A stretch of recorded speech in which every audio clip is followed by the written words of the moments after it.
How many participants? 71. The clicker sometimes does not work. Not very cooperative. Assalamualaikum, Tan Sri Habib Khirzin from Indonesia. Assalamualaikum, how are you? Fine, thank you, Tan Sri. Alhamdulillah. Nice to see you again. Yes, pleasure to see you again, Prof. For putting me on the spot. Thank you very much, Tansi. We're very glad to have you.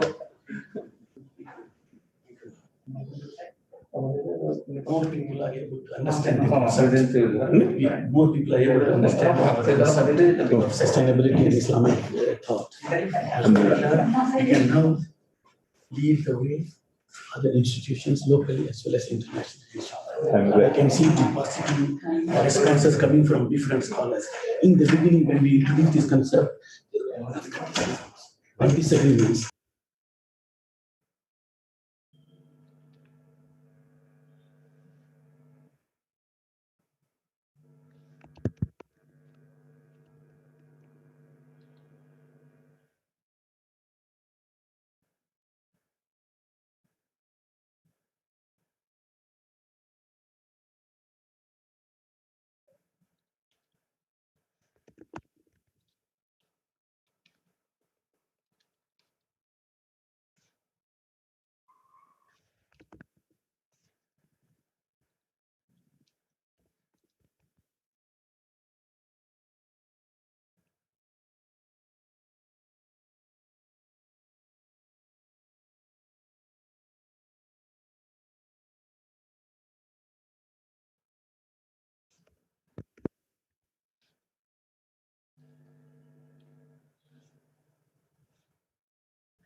Alhamdulillahi Rabbil Alameen, wassalatu wassalam ala ashrafil anbiya'i wal mursaleen, wa ala alihi wa sahbihi ajma'een.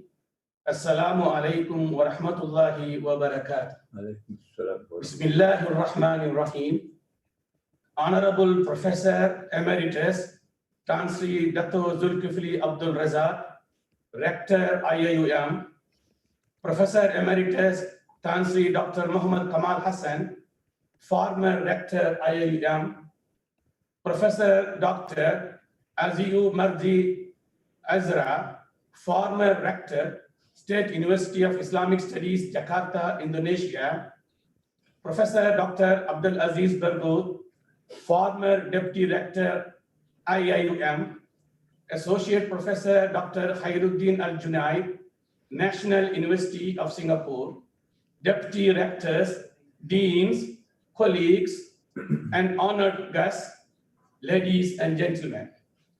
It is my pleasure to welcome you this morning to the International Webinar on Islamic Thought and Sustainable Development, organized by our International Institute of Islamic Thought and Civilization, ISTAC, International Islamic University, Malaysia, IIUM, Kuala Lumpur. ISTAC is dedicated to engage in advanced level study and research about Islamic thought and civilization at the national and global levels, with the goal to nurture comparative cultural and civilizational studies that is dedicated to the renewal of Islam and human civilization.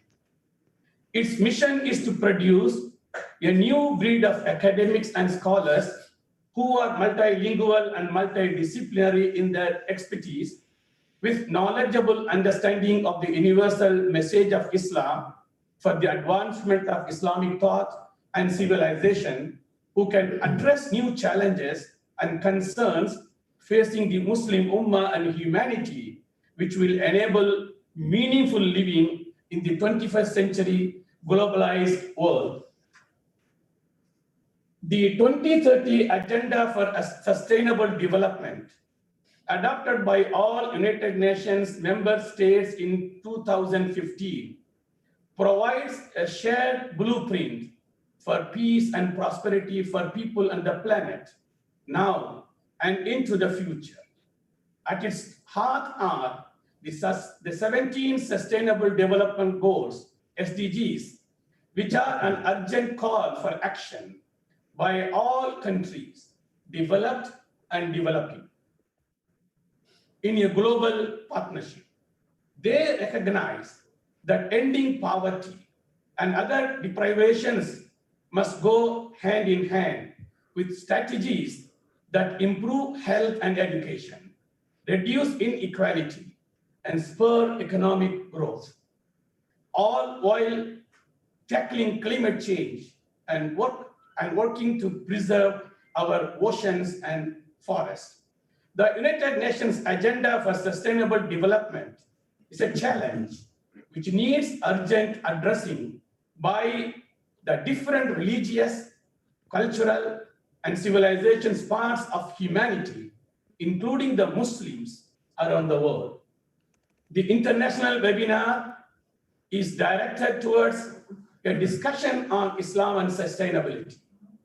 We have gathered a distinguished panel of speakers who will be addressing the topic of Islamic thought and sustainable development from the viewpoint of the Islamic worldview based in the Quran and Sunnah of Prophet Muhammad, peace be upon him, and its relevance to contemporary times when humanity is facing different challenges on all fronts, especially in the areas of education, health, peace, justice, environment, etc.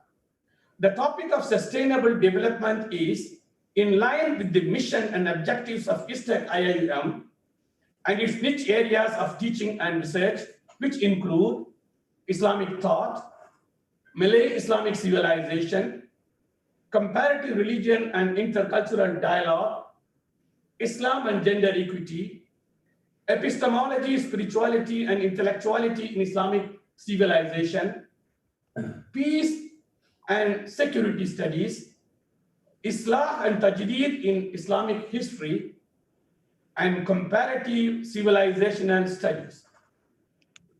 Without taking much of your time, I first respectfully invite Professor Emeritus Dato Dzulkifli Abdul Razak, Rector IIUM, to open this webinar by sharing his thoughts on the topic of Islamic thought and sustainable development.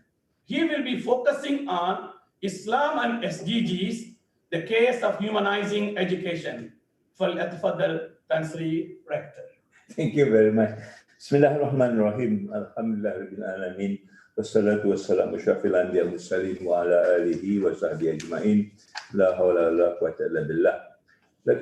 Let's praise Allah subhanahu wa ta'ala for giving us this opportunity to meet on a very auspicious occasion. And I would like to congratulate Professor Tamin and the team in ISTEC for taking the initiative to organize an international webinar on Islamic thoughts and sustainable development, a topic which I thought is timely and perhaps time for us to sit down and discuss about it and get into the depth of it and make some better understanding of what sustainable development is all about, given the Islamic perspective.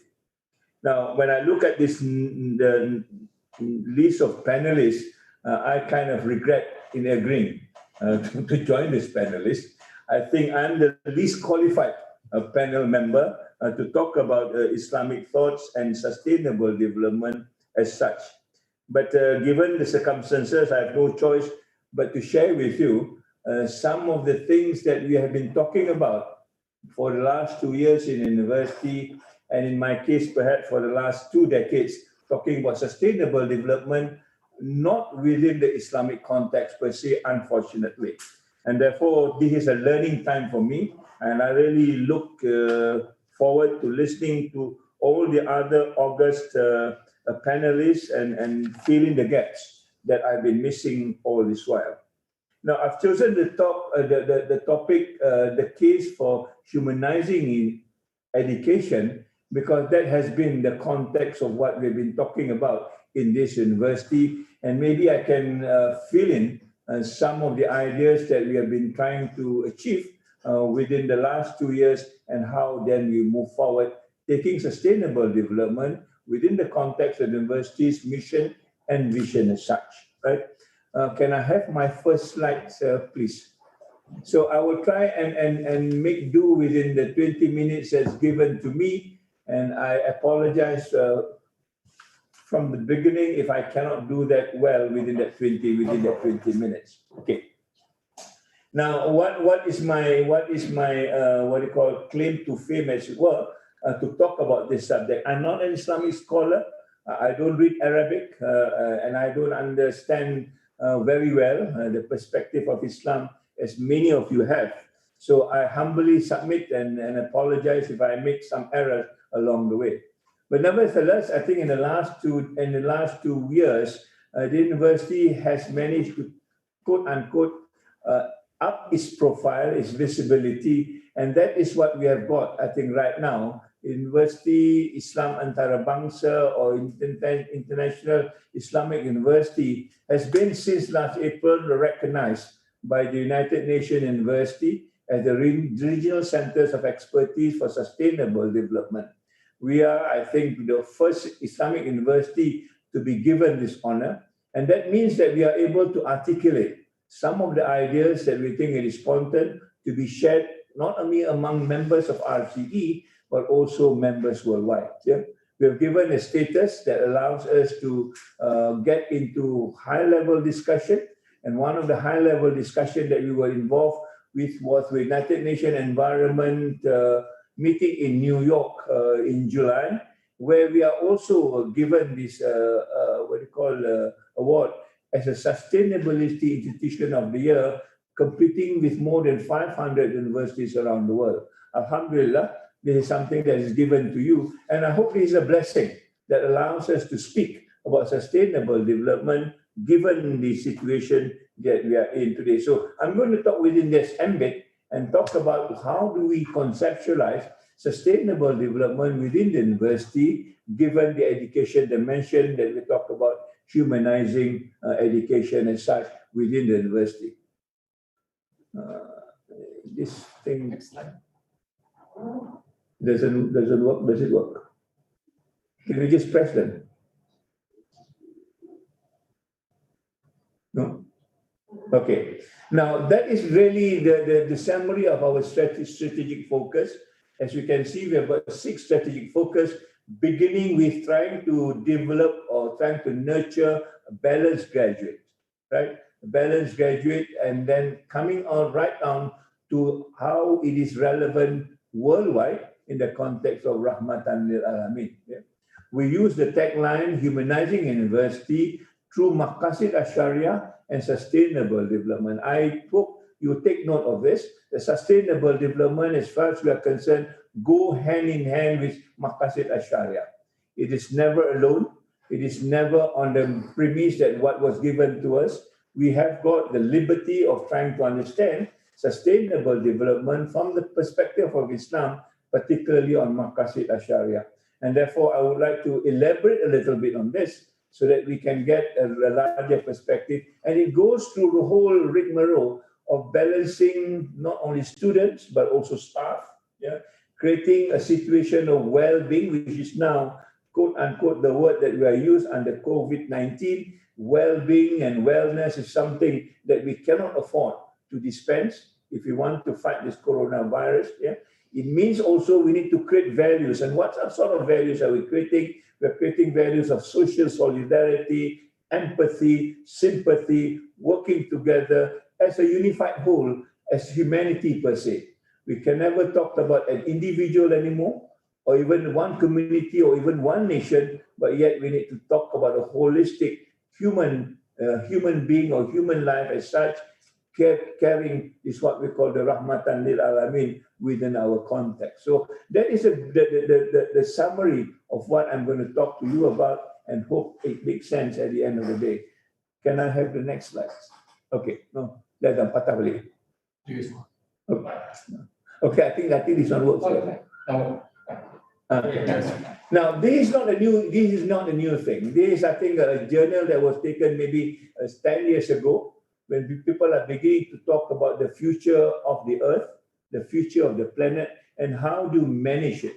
I think I want to underline the word manage. How do we manage the situation we are in now, the chaotic situation, particularly given the pandemic coronavirus as well? How do you manage resources? Here it talks about water, but we also talk about air. We also talk about the many things that is given by Allah subhanahu wa ta'ala to us.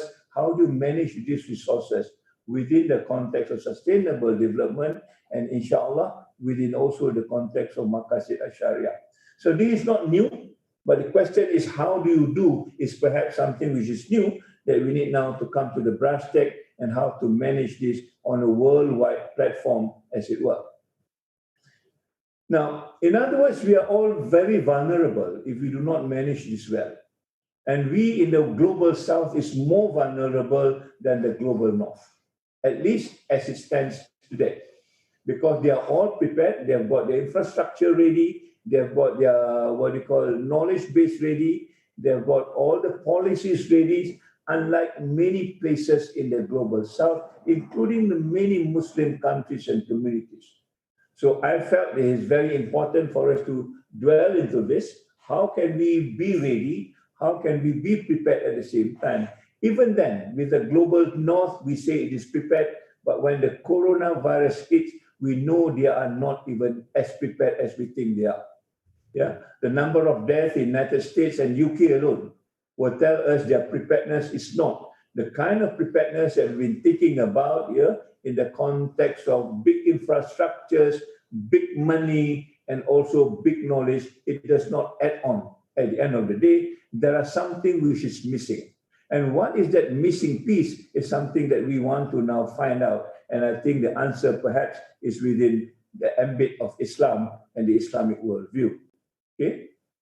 Now, that is on a global perspective. I think all of us can appreciate it. Yeah? But if you go into a very deeper level of very personal, the sort of discrepancies or discrimination, the way you want to put it, I'm quoting here the former finance minister who used to be the foreign minister of Nigeria at a World Bank meeting somewhere in 2008, maybe 10 years ago. And he made this comparison. The average African lives on $2.30 a day. All right? But the irony is a cattle in Europe draw an average subsidy of $2.20 a day. I mean, I cannot get my head around this. How can the life of a human being and the life of a cattle in Europe is almost at par? The difference of 10 cents. Yeah. Now, this is the kind of discrepancy that we see when we talk about justice, fairness, and equity around the world. We are not only comparing men to men, we are also comparing men to animal, as though the life of a human being is worse than a cattle, or just as good as a cattle. And no wonder now in America, the blacks are still talking about Black Lives Matters. I thought we understand this right from the start, but it doesn't seem so. Where have we gone wrong? If you talk about in terms of education, where have education gone wrong as such that we do not even understand what is going around us? And is the education they are weaving them in the context of sustainable development relevant or otherwise? These are questions that's been bothering me for the last decade or so when I took over and become the Vice Chancellor of USM as a science university. What are we doing in this context of disparity, and how do you get to the bottom of this? These are the issues that I think we need to look at. Yeah. Now, before the Sustainable Development Goal was sort of officiated, there was a meeting, and I'm fortunate enough to attend this meeting, which is in Korea, in Incheon, that talks about what's the new vision of education moving forward to the year 2030. Hence, we have the Education 2030 now. And under Sustainable Development Goal 4, we talk about ensuring inclusive and equitable quality education and promote lifelong learning opportunities for all, not for a few, not for the selected, but for all, including everyone in the world, Muslims or otherwise. Yeah? And it has to be transformative, and it has to be universal. In other words, it is meant for all, that we can share a common platform to go into what we call EFA, Education for All. At that particular time was contextualized on what they call the Millennium Development Goal that started from the year 2000 and end up in the year 2014. All right? So 2015 was trying to explore what else can we do once the Millennium Development Goal expired in 2014. Okay? Now, these are the key things that this World Education Forum talked about. The right to education, equity to education, inclusive education, quality education, which is all not new to us. Yeah? Lifelong education means from womb to tomb. You start talking about education even in the womb, perhaps, right? Until it gets into the tomb. And of course, after you get into your grave, you are still learning something, right? But there's a new other thing that they also add on that talks about life-wide learning. What is the difference between lifelong learning and life-wide learning? I think many of us have not talked about life-wide learning. We are more familiar with what lifelong learning. Lifelong learning is about the depth of knowledge, okay? Whereas life-wide learning is about the breadth of knowledge. So in other words, I'm a science student. I will not be able to live with just the science knowledge. I need to broaden it. So I need to understand social sciences. I need to understand humanity. I need to understand philosophy. I need to understand religion. I need to understand all the breadth that there is within this world, including indigenous knowledge that is coming on very strongly.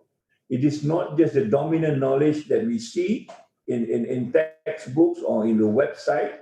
There are other indigenous knowledge that we need to get to, because that is where the whole philosophy of sustainable development started. It doesn't start in Europe. It starts in our community 1,000 years ago. And hence you have words like Kizuna in Japan that talks about sustainable development. You have words like Ubuntu in Africa that also talks about sustainable development. We have words like Nunchi in Korea that talks about sustainable development long before the word sustainable development comes in.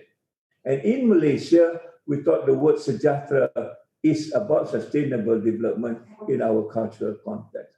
And therefore, it is a human heritage, a shared human heritage that talks about sustainable development, not necessarily contextualized in the Western form or by United Nations or UNESCO for that matter. And I think this is where the area that we need to inspect and look properly as we move into the Sustainable Development Goal from the Millennium Development Goal for 2015 until 2030. Okay?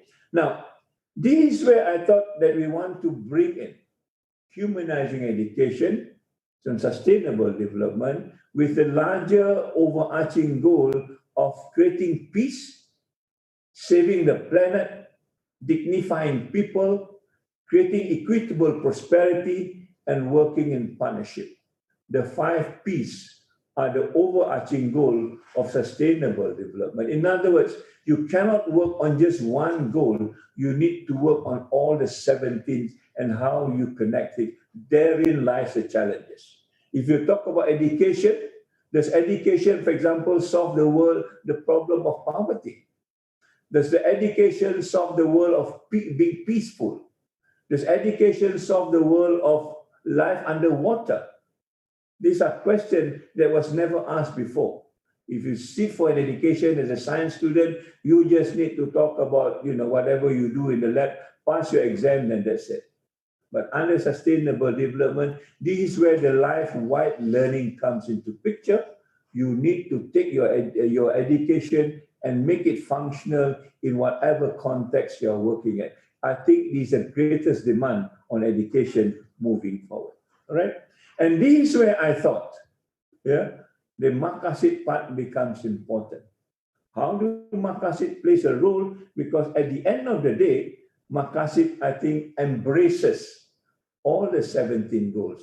You take any of these goals. For example, you take number 1, poverty. Then what does it do? I think it relates to life. You cannot have life when there are poor people around. So already it is embracing one goal. You talk goal number 2 about starvation, hunger. Again, it relates to life.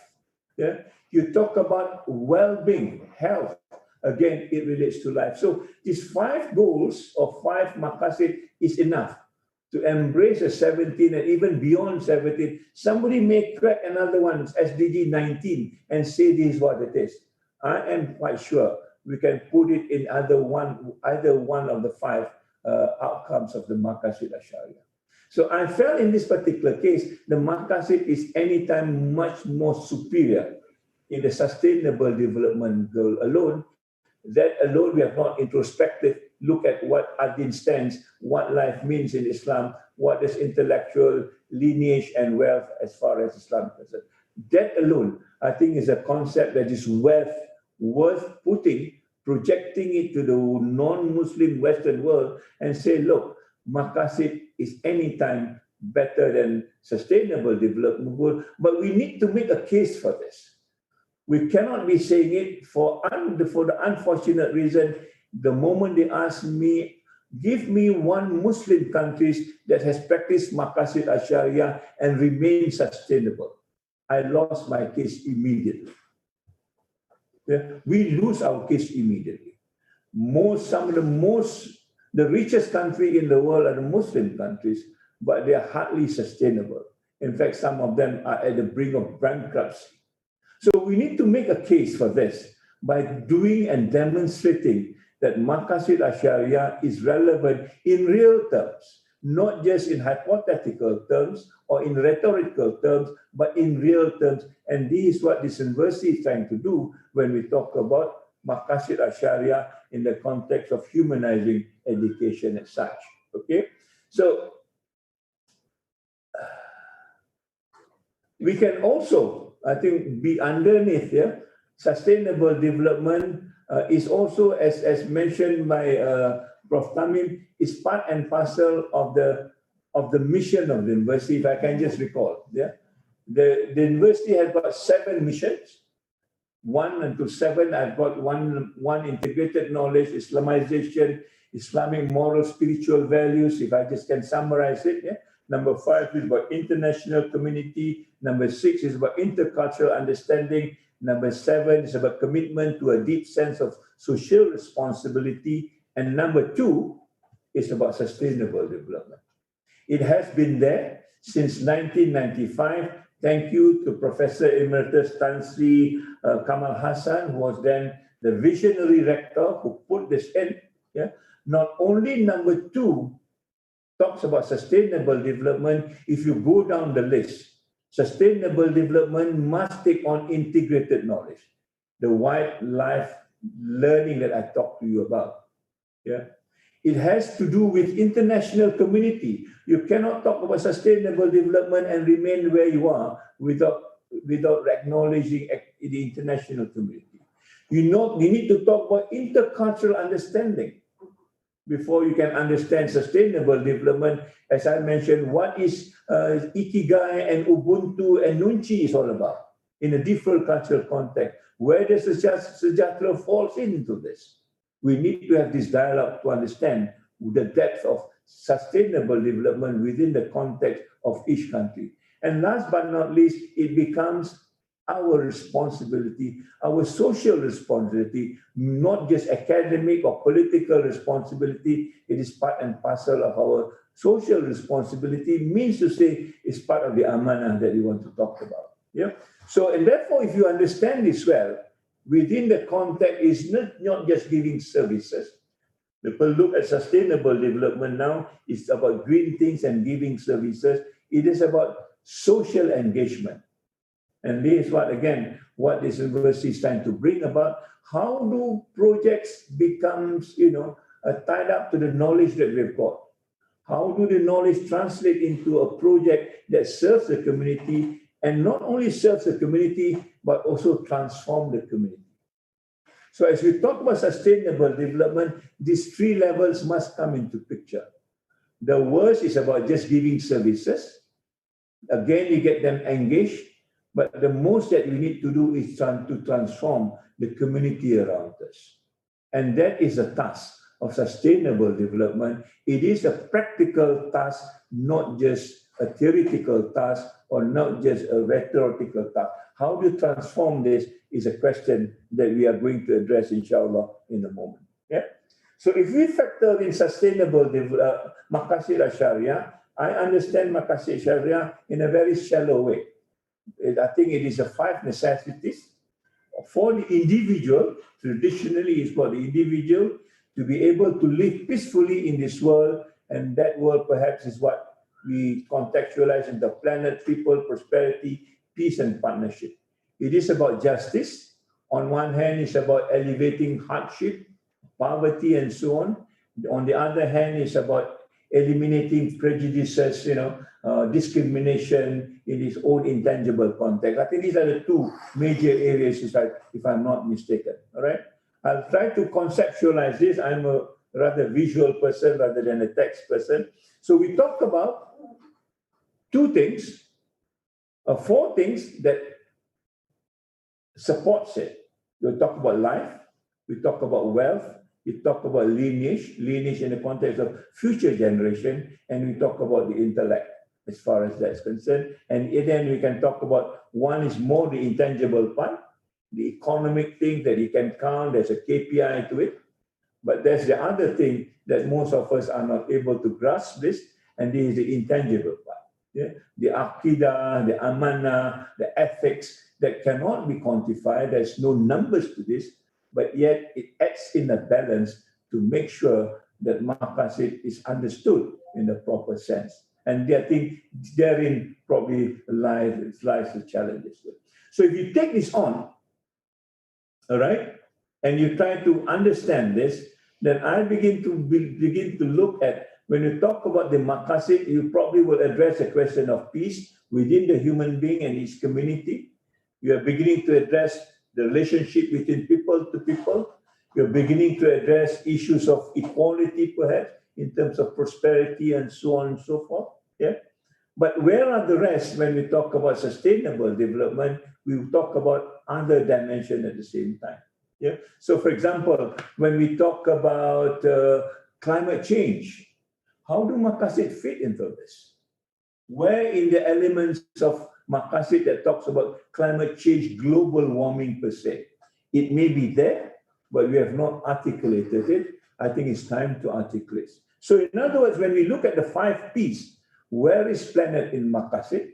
Where is partnership in maqasid? And where is the rest of the thing in maqasid? And this is where I think our task needs to be to add on to make sure that the understanding of maqasid becomes a holistic understanding rather than an individual, traditional, conventional way of understanding it, the way I am made to understand earlier, right? So if you were to expand this whole idea of maqasid, then I would like to change the definition a little bit. It's the 5 necessities for humanity to be able to live at peace with this world and beyond. So we talk about the 5 P's, yes, but we also need to talk about rahmatan lil alamin, that talks about not just life of the human person, we also want to talk life of other species. We also want to talk life of the non-Muslim rather than just Muslims per se. Yeah. When you talk about lineage, you are not going to talk about our generations, we're going to talk about intergenerations from many, many generations to come. And therefore, we talk about 2 decades, 3 decades, not just a planning of 5 years or 10 years, but in terms of decades, because that is where I think the intergenerational understanding is all about. Already now, when we talk about the post-COVID, we will not be able to understand it until we project it 20 years from now, what sort of world we are going to face, the so-called new normal. Yeah? So when we talk about wealth, we want to talk about resources that God has given us, not just the material wealth that God, our car, our house, our handphones, but we also want to talk about the water, the air, the soil, yeah, the trees and things like that around us. And finally, when you talk about intellect, it's not just about the mind, it's also about the heart and the spirit at the same time. So as we broaden this idea of maqasid within the definition or within the understanding of sustainable development, we will have a different kind of a canvas. The future canvas for maqasid and education will be, I hope to explain it in the context of a balanced lifestyle.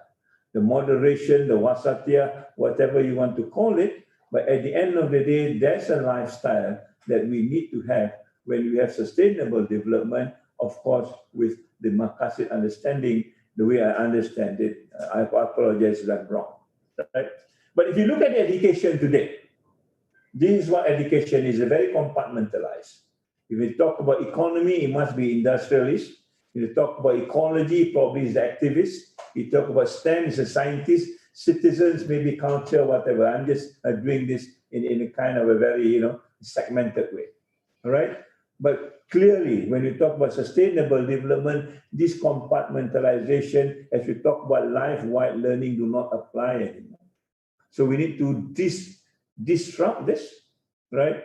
Remove the compartmentalization and build another way of organizing knowledge in a non-structured way. And this is what we call the transdisciplinary understanding. Yeah? And therefore, we talk about the maqasid in that kind of a context. It's no longer, life could be economics, life could be science, life could be culture, life could be anything.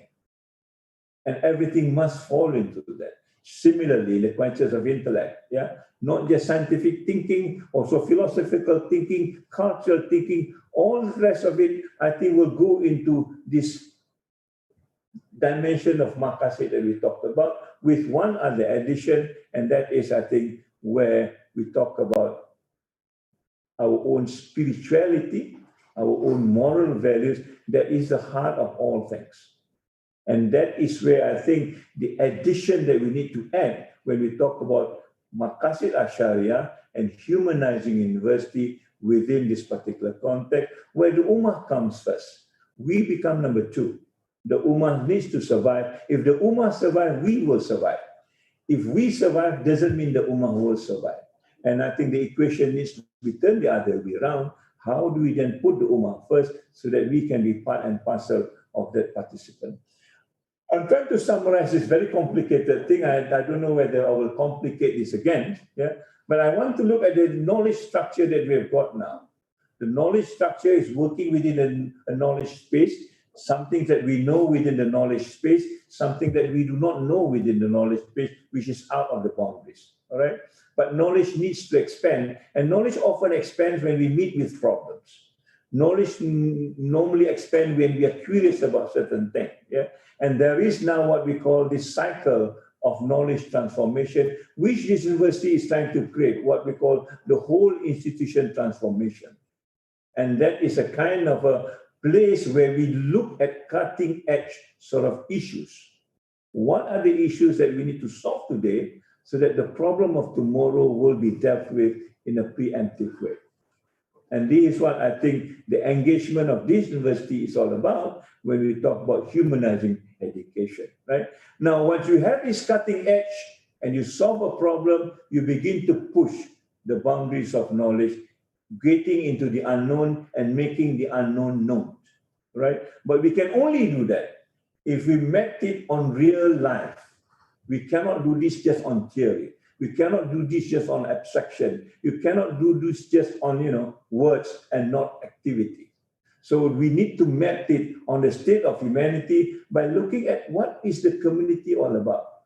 What is the real situation in the community? How is our community doing? There's a kind of barometer that we need to look at so that at the end of the day, we can look at new possibilities of how to solve new problems or potential problems before we get lost into whatever is happening. All right.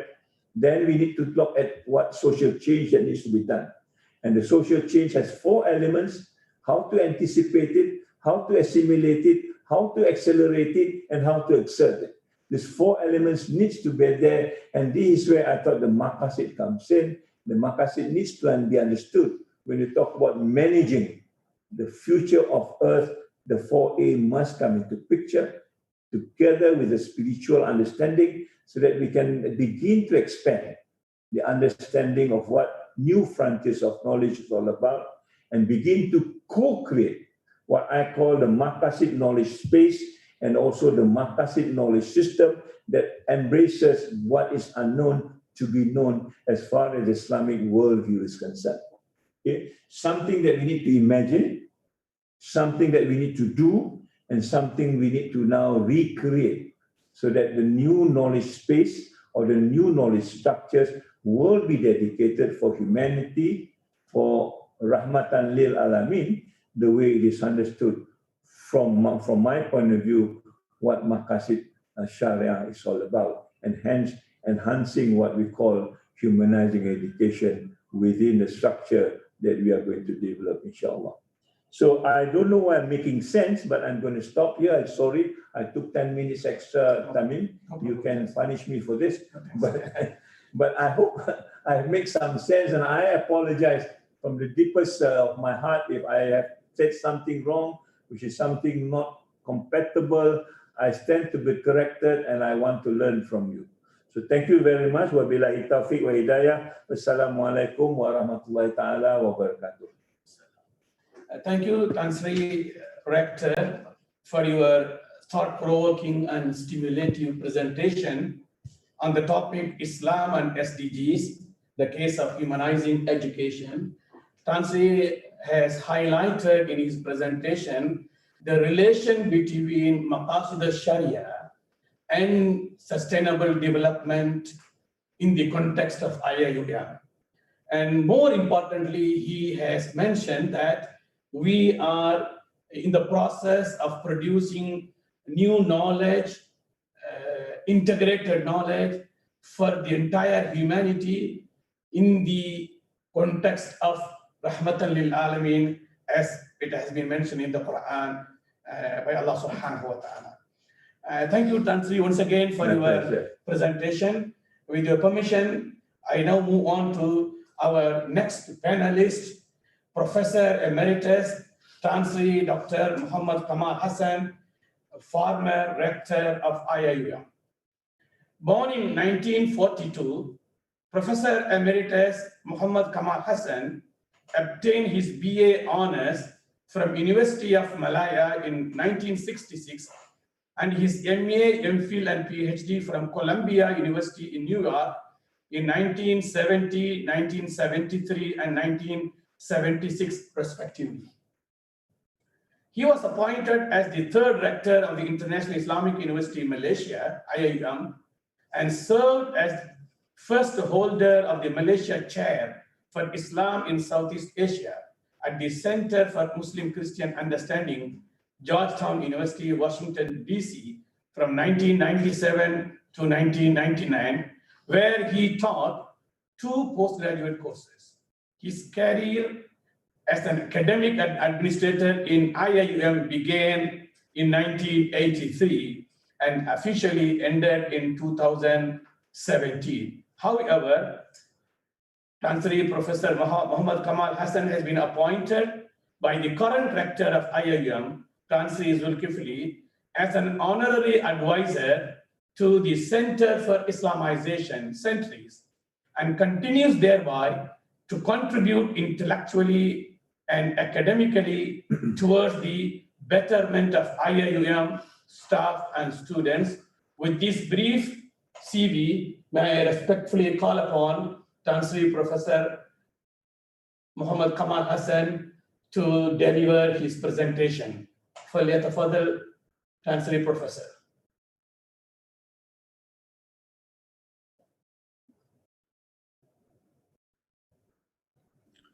السلام عليكم ورحمة الله وبركاته. وعليكم السلام. بسم الله الرحمن الرحيم. الحمد لله رب العالمين والصلاة والسلام على أشرف الأنبياء والمرسلين سيدنا محمد وعلى آله وصحبه أجمعين.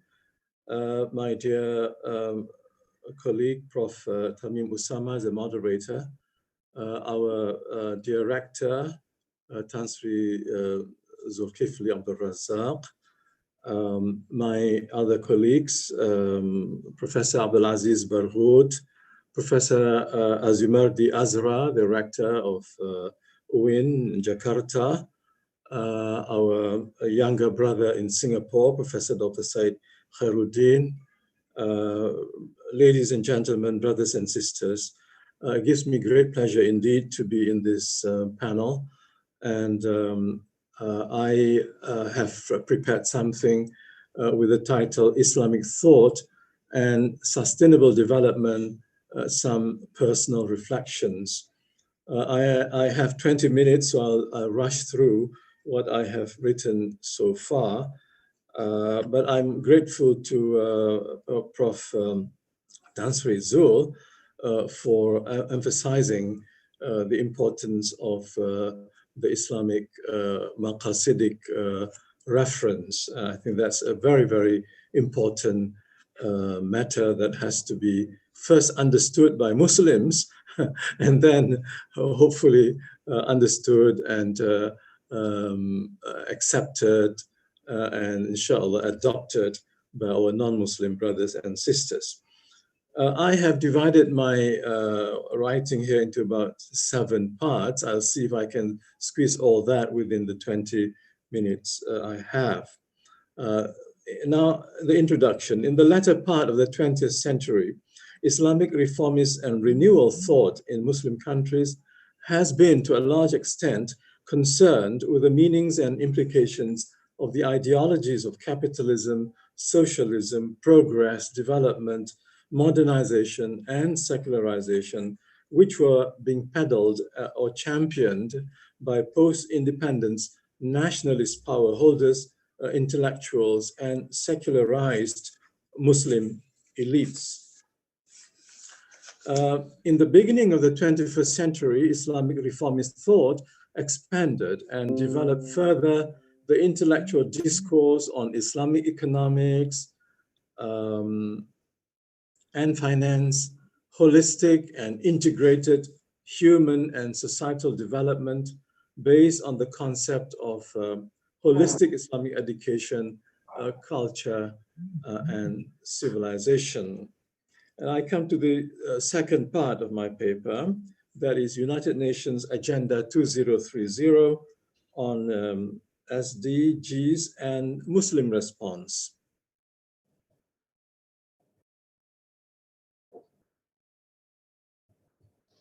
You need to unmute that, Prof. I'm so sorry. So thank you very much.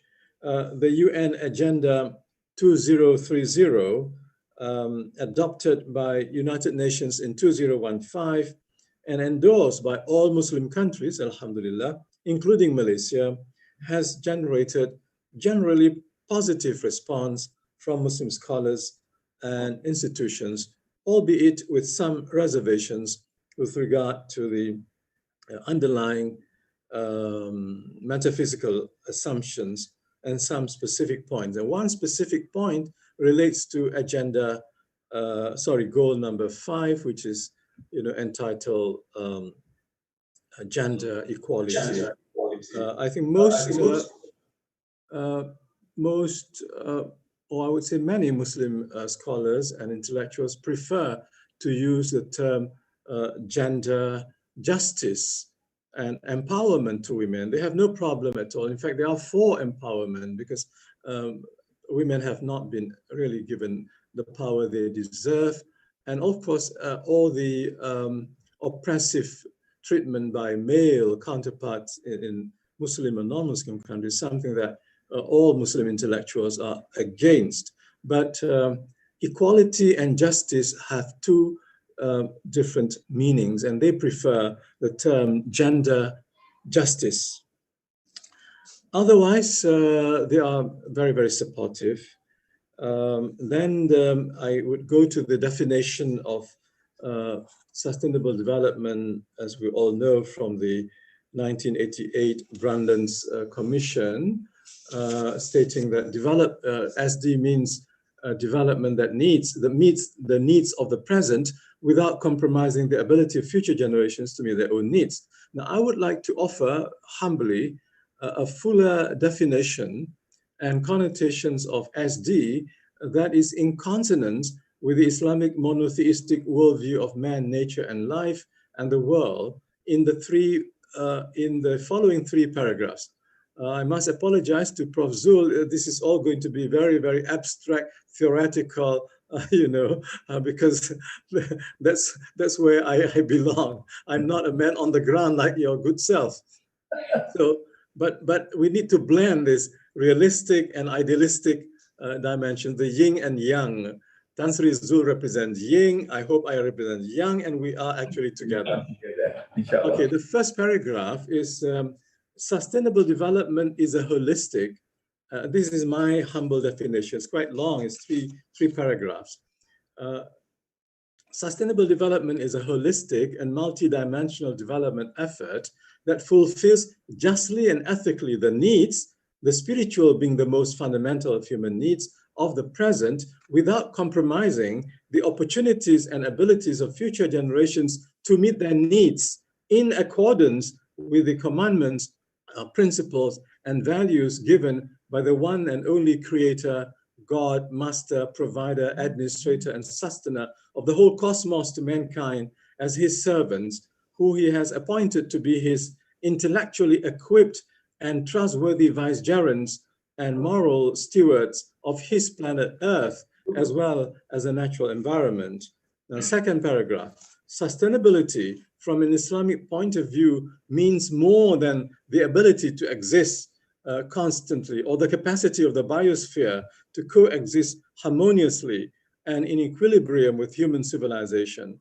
The goals, the means, the tools, incentives, methods, and recommendations involved to attain integrated social, economic, and ecological sustainability have to be congruent with and acceptable to the divinely revealed norms and values of servitude, vicegerency, trustworthiness, justice, blah, blah, blah, which Tan Sri Zul explained at great length under the auspices of the Maqasid Sharia.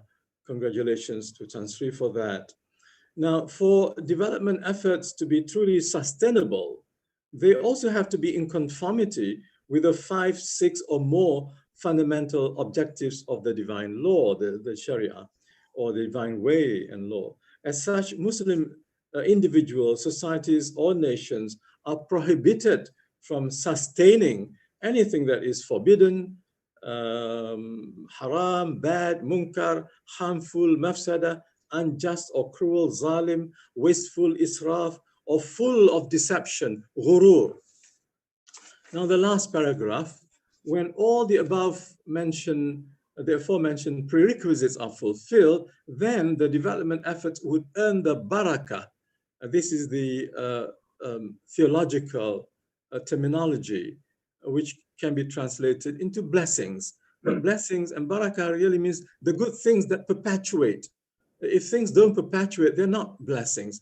If they're just there for 5 years and then it's gone, it's not a blessing. Blessing is something that whose goodness is extended without end, if possible. And that is barakah. And then there is also tawfiq, a real success given by Allah subhanahu wa ta'ala, the owner of the universe, the owner of planet Earth.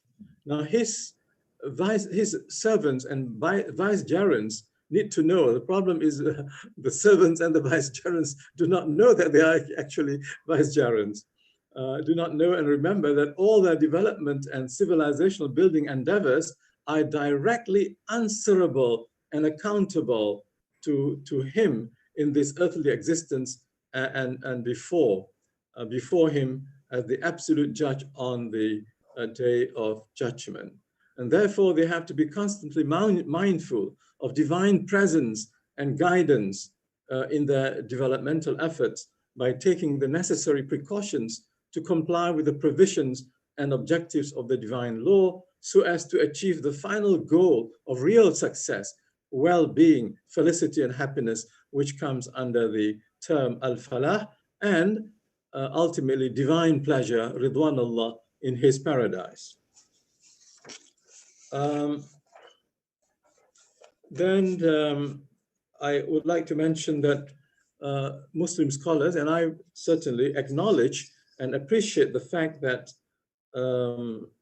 some leaders and ministers and prime ministers of Malaysia, including of Muslim nations, including Malaysia, have had several international meetings of their own since the beginning of the 20th century in the context of the SDGs. Briefly, I can mention the first Islamic conference on environment ministers in Jeddah in 2002, the Islamic Declaration on Sustainable Development issued by Muslim ministers of the OIC held in Kazakhstan in 2012, and then the International Islamic Climate Change Symposium held in Istanbul in 2015, which came out with the Islamic Declaration on climate change. However, I feel that the leaders of Muslim countries, as Tan Sri mentioned earlier, that when he goes to the Muslim countries, then he lost his case. I would share that sentiment very much because our problem first is with our own nations, with our own countries, with our own leaders. So I would urge the elites, the decision-making elites, the power holders in Muslim countries to read the good writings by Muslim scholars, beginning with, let's say, Muhammad Ansari in 1994, Islamic Perspective on Sustainable Development in 1994, and then S.M. Abdul Rahman in 2012, Integrating the Spiritual Dimension in Sustainable Development Strategy, then A.R. Darya in 2016, A New Approach for Sustainable Development Goals in Islamic Perspective, and our own group of scholars from CAED in 2016, Azila, Alias, and Norima, they came up with the concept of sustainability from the Islamic perspectives, and a very good article by Professor Hashim Kamali in 2019, Islam and Sustainable Development. There's also the good article of Iyad Abu Maghli, Islamic Principles on Sustainable Development in 2019, also by Muhammad Zuhdi Marzuki, Religious Agendas Towards Sustainable Development, Islamic Perspective, and then very good also piece by Junied Qadir and Azad Zaman in 2018 on Sustainable Development Viewed from the Lens of Islam. But to me, the best book so far that I had gone through is written by Professor Oda Rashid Al-Juyusi in 2012, 5 years before Agenda 2030 adopted by UN. It's called Islam and Sustainable Development, New Worldviews. This is a wonderful work written not by an armchair academic like myself, but someone who is really on the ground, bringing about transformative programs in Jordan, Syria, and for more than, I think, 30 years, he was involved in bringing about changes, environmental changes in sub-Saharan nations. And I would strongly urge our scholars to read this book of Al-Juyusi, because he has gone back and extracted from the Quran and the Sunnah the key concepts of Umran, of Zuhud, of Khilafah, and also several other concepts with Arabic, like also fasad, how to avoid fasad, and also social capital. He uses the term arham for social capital, and then using the concept of hayah tayyibah in the Quran, the good life, and also the construction of the earth, imaratul ard. So I would strongly urge that we read his book. Now, I would also like to mention that Muslim economies have also been trying to relate the great potential of Islamic finance and banking to overcome some of the to reach the goals of SDGs. And one can add the potential of waqf and sadaqah, as those of the Islamic tools to bring about the SDGs in line with Islamic worldview. I would like to also mention some of the critiques regarding SDG, and there are several critiques regarding SDG. One is one critique that I find very, very profound is by a Swedish professor, Ranjula Bali Swain, 2017, a critical analysis of SDGs. Another one is by an Australian professor, Nigel Howard. I think I don't want to go into the critiques because I would like to just be concerned with the positive part and then the need for the Islamic perspective to be, to reformulate the idea and not just to cut and paste or just, meddling with some aspects of SDGs. I think the better Islamic approach is to look at all this issue of development and sustainability from the worldview of the Quran. So the Quranic paradigm of development acknowledges the creator sustainer as the owner and master of human beings, cosmos and nature, and defines the meaning of sustainability of the environment, planet Earth, and human civilization, which is not the same or congruent with the secular or agnostic or atheistic paradigms of contemporary societies, nations, businesses, and civil societies.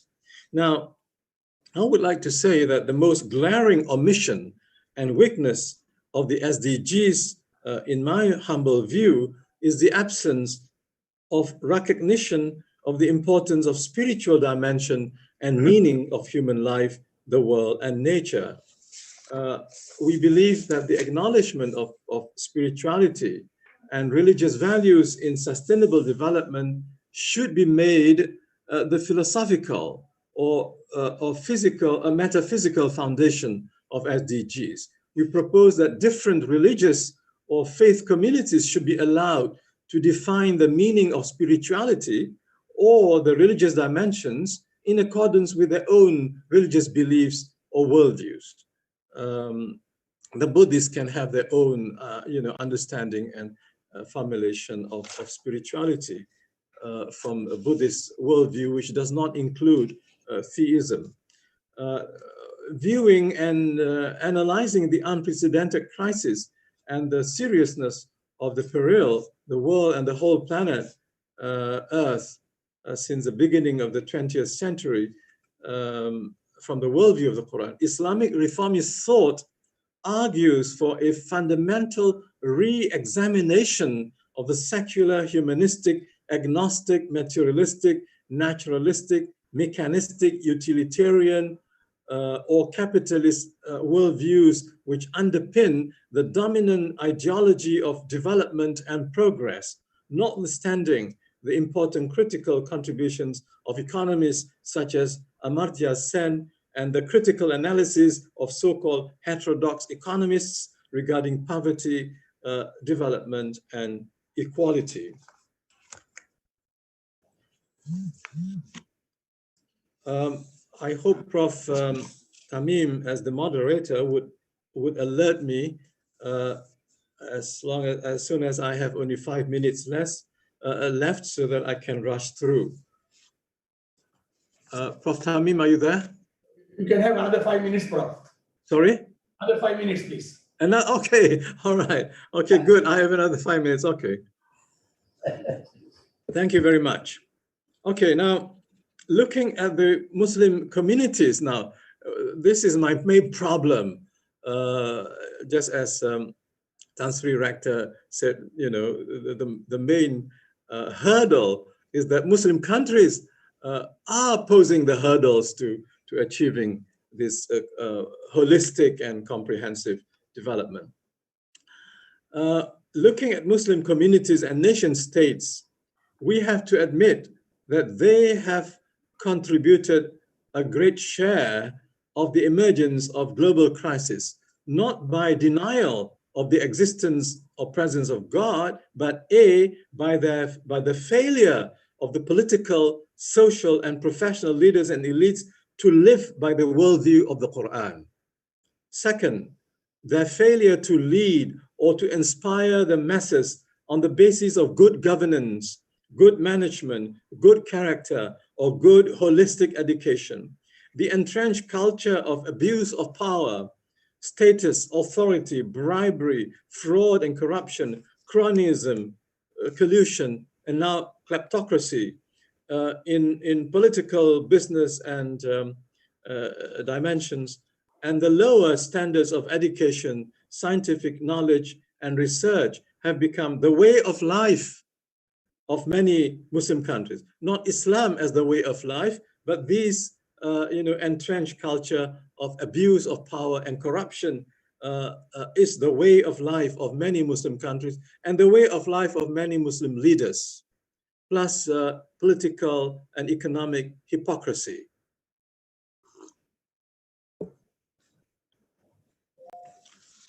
Another general feature of Muslim countries and culture is that the religion of Islam is largely understood and practiced by the masses as a collection of religious rituals. And therefore, spirituality is also misunderstood and is also only tied to certain people with certain features, physical features, and those people are able to work out some magic stuff, and then that's where the core of spirituality resides according to the masses. In our proposition that spirituality becomes the metaphysical foundation of the SDGs, that's of course my personal stand. We appeal first to all the 57 member states of OIC to implement it. Because as Muslim countries, that is to say, to bring spirituality as a basis of nation states' development strategies, because as Muslim countries and nations, they ought to provide the examples of the Islamic spiritual paradigm of sustainable development. Unfortunately, most Muslim countries do not represent the true teachings of Islam, let alone understand the Islamic perspective of development. Muslim political leaders and decision makers should be reminded that in the worldview of absolute and uncompromising monotheism of the Quran, the doctrine of the hereafter, al-akhirah, is the second most important. Sorry?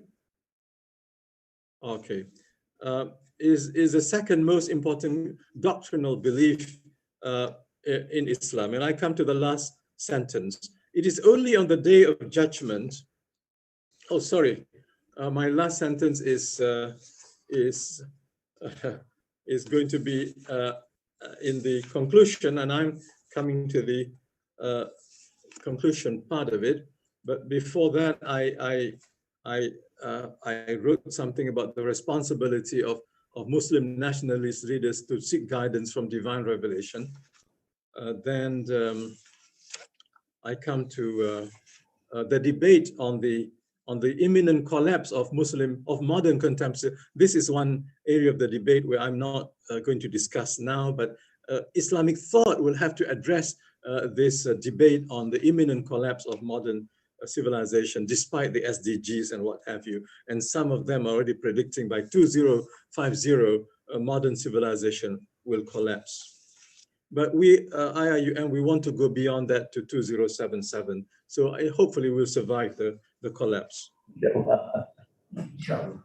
In the conclusion, in light of the religious worldview of Islamic monotheism and its theomorphic conception of man, Islamic reformist and transformationist thought has always regarded the spiritual ethical dimensions of holistic, integrated, and balanced educational and civilizational development as the most crucial dimensions of real well-being, real growth, and real progress of mankind. Of course, this is also implied and embedded in the 7 mission statements of IIUM.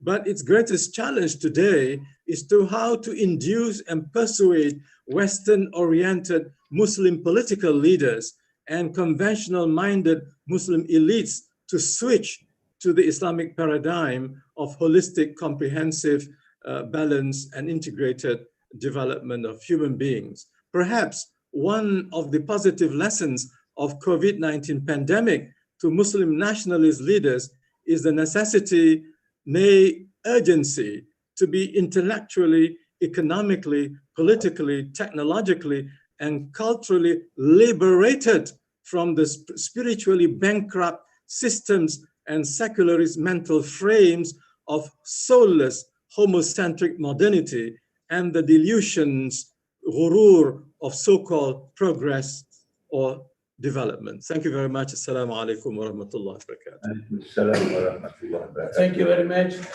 Honorary Professor Kamal Hassan, for your remarkable presentation on Islamic thought and sustainable development.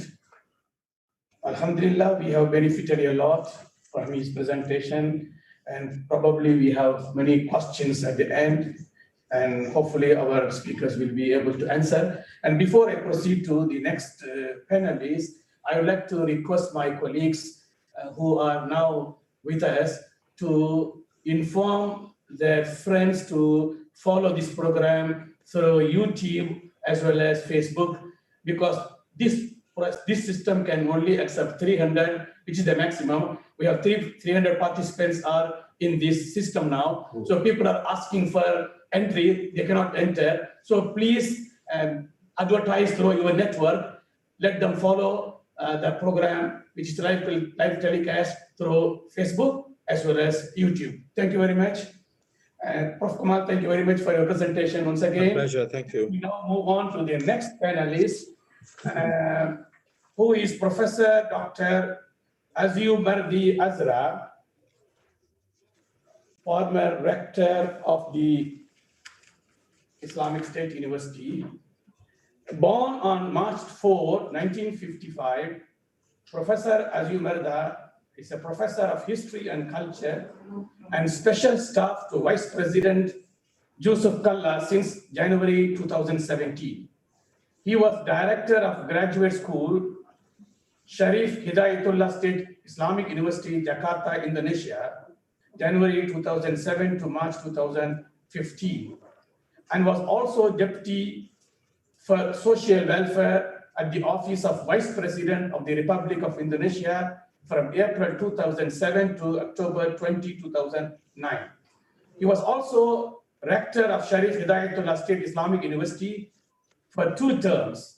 He earned his MA in Middle Eastern Studies, MPhil and PhD degrees in history from Columbia University in the city of New York in 1992.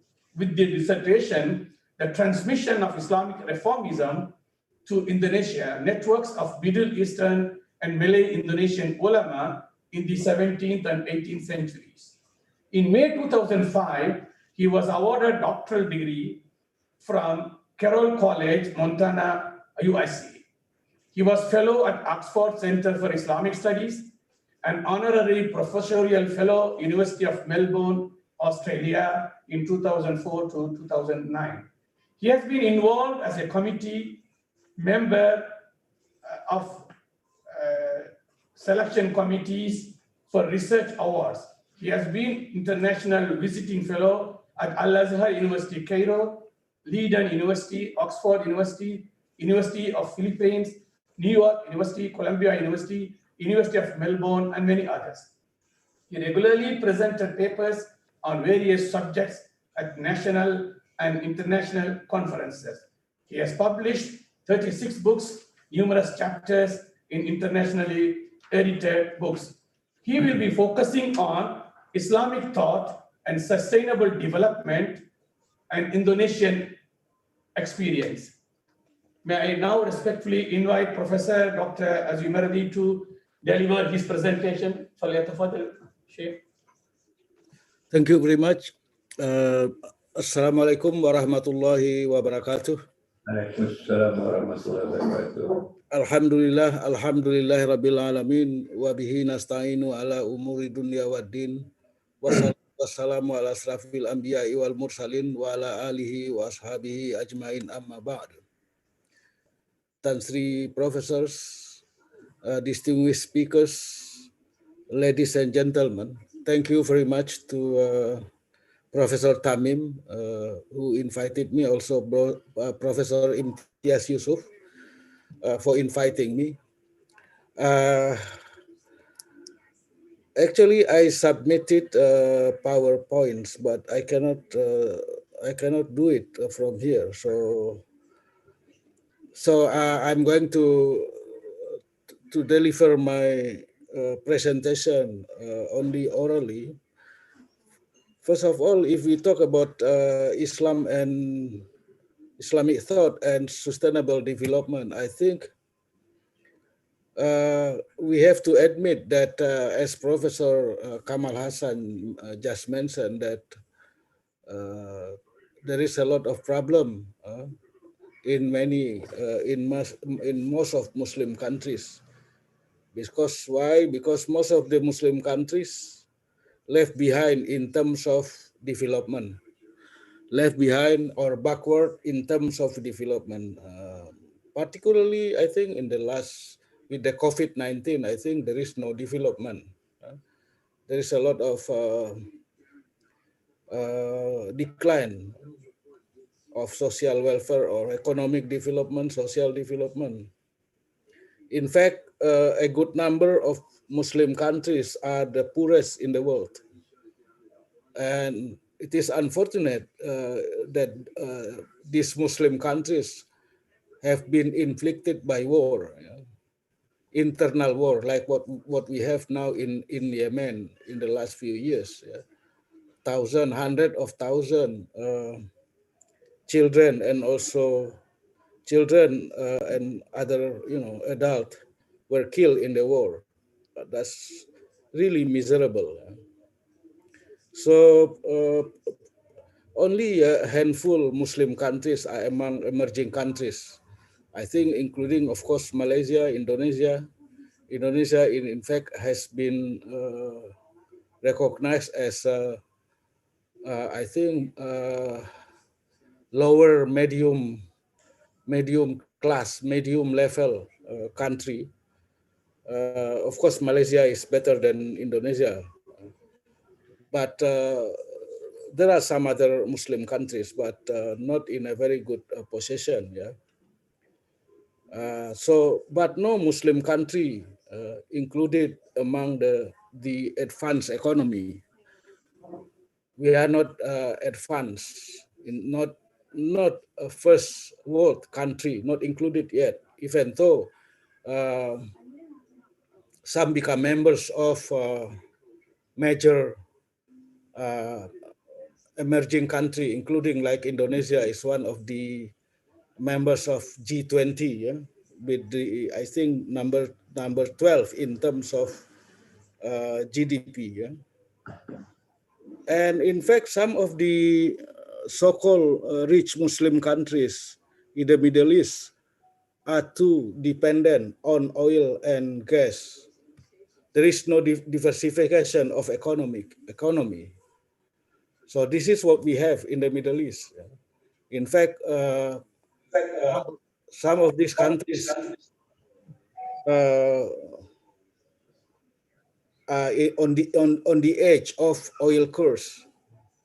Because why? Because revenues from oil and gas have been used mostly for weaponry or for to also spend on military base, military base in the Middle East in certain countries.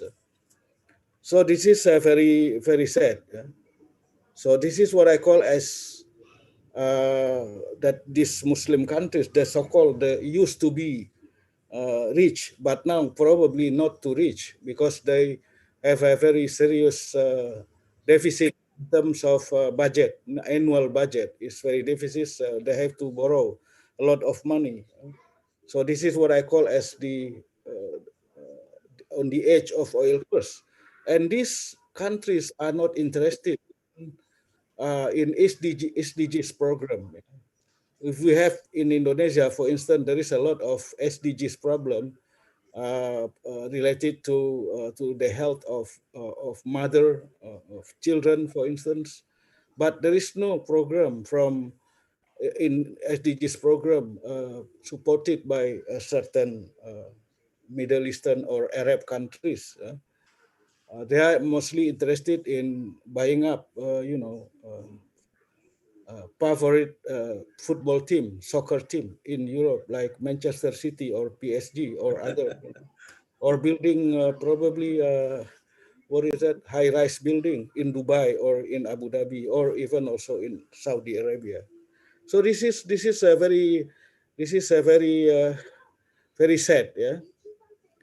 Now, if we talk about underdevelopment that Islamic countries are behind, and then there are some causes of underdevelopment. The first one, of course, continuing internal conflicts in one single country or between or among group of Muslim countries. This is what we have now in much of Middle East. You can see this conflict in the Yemen or in Syria, in Iraq or in Libya, and to some extent also in Egypt. So this is very sad. How could you have a program, economic and social program, social development, if you are busy with conflict? And then the second is continuing authoritarianism in many countries, giving no room for civil society to play its role in development. Yeah. So this is what we have. The third page, please. So authoritarianism. Yeah. Authoritarianism in many of Muslim countries. And then also strong political, tribal, and religious sectarianism within one particular country and between several countries. In Indonesia, for instance, there have been conflicts among those who supported Wahhabism versus those who support because Indonesia is different from Malaysia. In Indonesia, Shiism is not banned, it's not considered deviant by the country, by the government. So, but we have pro-CE leaders and also pro-Wahhabi leaders, some leaders, even though the number is very small, but they create a lot of problem. They create actually a proxy war in several places in Indonesia, even though I think it's quite some time ago, probably 5 or 6 years ago, in Madura and also in East Java. There is some kind of proxy war between pro-CE, pro-Wahhabi group and pro-CE groups in the country, in Indonesia. So next page, please.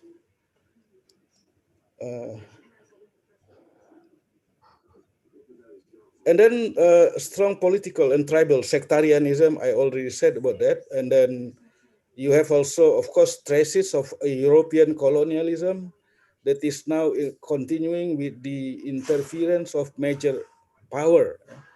I don't know in Malaysia, but in Indonesia, you can still have, traces of Dutch colonialism in Indonesian economy. If you talk about,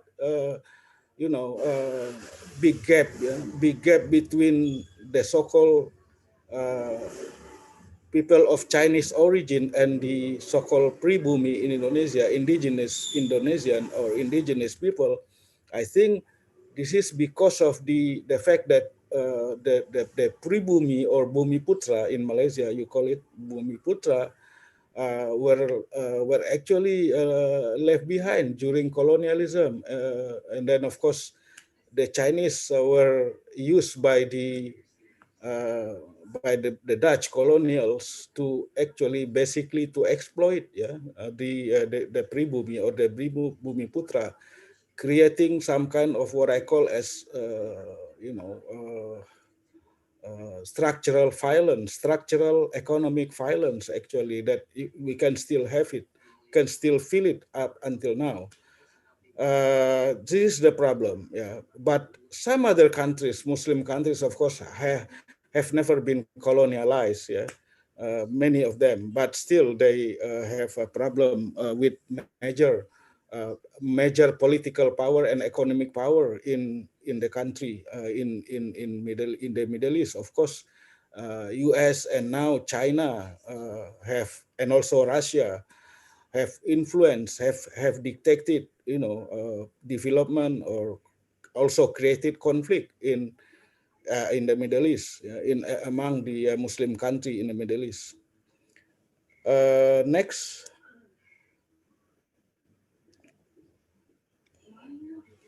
Next, please. Now, there is a lot of misperception about Islam and development. That what is it? Why Muslim behind? I think because of, please, the page before this.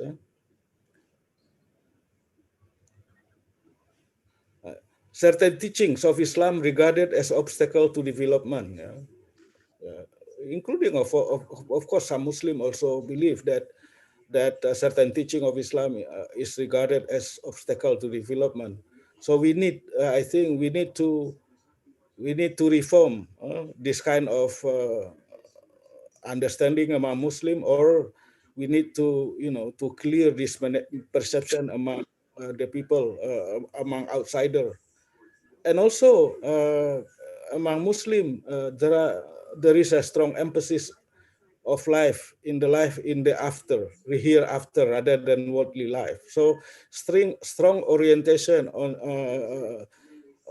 to hereafter. If we attend, Jum'ah khutbah, many khutbahs in during Jum'ah prayer.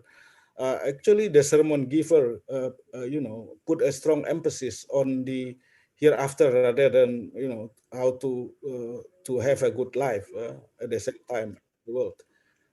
And then also we have the predominant theology of predestination of Ash'arite, Jabariyah, Ash'ariyah and Jabariyah. And many Muslims are opposed to a more rational theology like Mu'tazilah. In fact, Mu'tazilah is considered as deviant teaching of Islamic theology. And then people also talk about the strong influence of tasawwuf or Sufism, with strong orientation of asceticism. Yeah. Of course, not all of this, not all tasawwuf, bring Muslim to asceticism. Yeah, but in my study, we can also find what I call as neo-Sufism. Yeah? Sufism that is very active rather than passive. Yeah, in worldly life. And then people also talk about low work ethic to pursue better worldly life. I already mentioned earlier. I think this is also related. Yeah? And then much spending on religious obligations such as obligatory alms or zakah, Hajj pilgrimage that inhibit accumulation of capital or wealth. And that, of course, there is a lot of discussion about this, yeah, about whether paying zakah or doing Hajj pilgrimage will inhibit economic development. I don't think that this is really true. And next, and then if we talk about Islam and sustainable development, of course, Islamic concept of sustainable development is basically theocentric, not anthropocentric, meaning not only for human being, not only for the benefit of human being, but we need also to take consideration the theocentric aspect of development, sustainable development. And this is because why human being was created as vicegerent or khalifah on earth in order to develop it to achieve prosperity. Inni ja'ilum fil ardi khalifah. This is about the creation of khalifah, human being as khalifah, to create prosperity.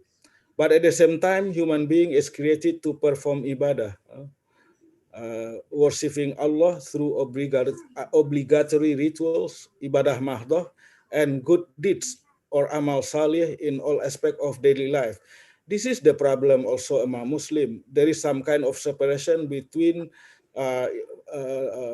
ibadah mahdoh, obligatory rituals, and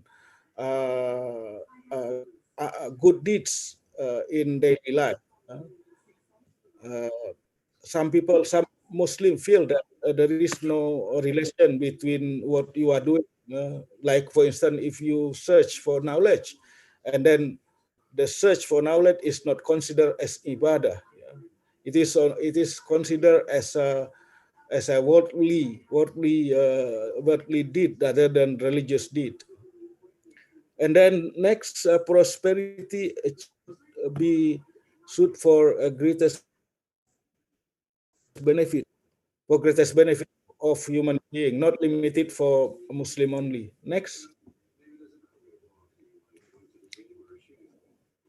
please. Now, development should create balance in economy, social, and before you have to return to the. Please return to previous. Yes, should create balance in economy, social, environment, and then of course and overcoming imbalance and equality. This is also a problem in many Muslim countries, including of course Indonesia. In Indonesia, Gini ratio is very high. Economic imbalance in Indonesia is very high. I think third only after Russia and Thailand. So it's really a problem, serious problem about this. And then all natural resources are provided by Allah for benefit of all human beings. All benefit, using it for destruction, for israf or fasad, creating fasad. Not only fasad in human life, but also in environment, like what we see now in the Yemen or also in Libya, for instance. All natural resources and revenues coming from them should be used to create equality and justice among people. And then development should preserve environment and ecosystem in order to sustain the decent life of human being. Next, I think I'm almost finished with that. I think so. What we need now, with this all very serious problem, I think Professor Kamal Hassan has already mentioned about the need for political reform, the need for social, the need for the reform of Islamic thought. and also the need for reform for Islamic practices.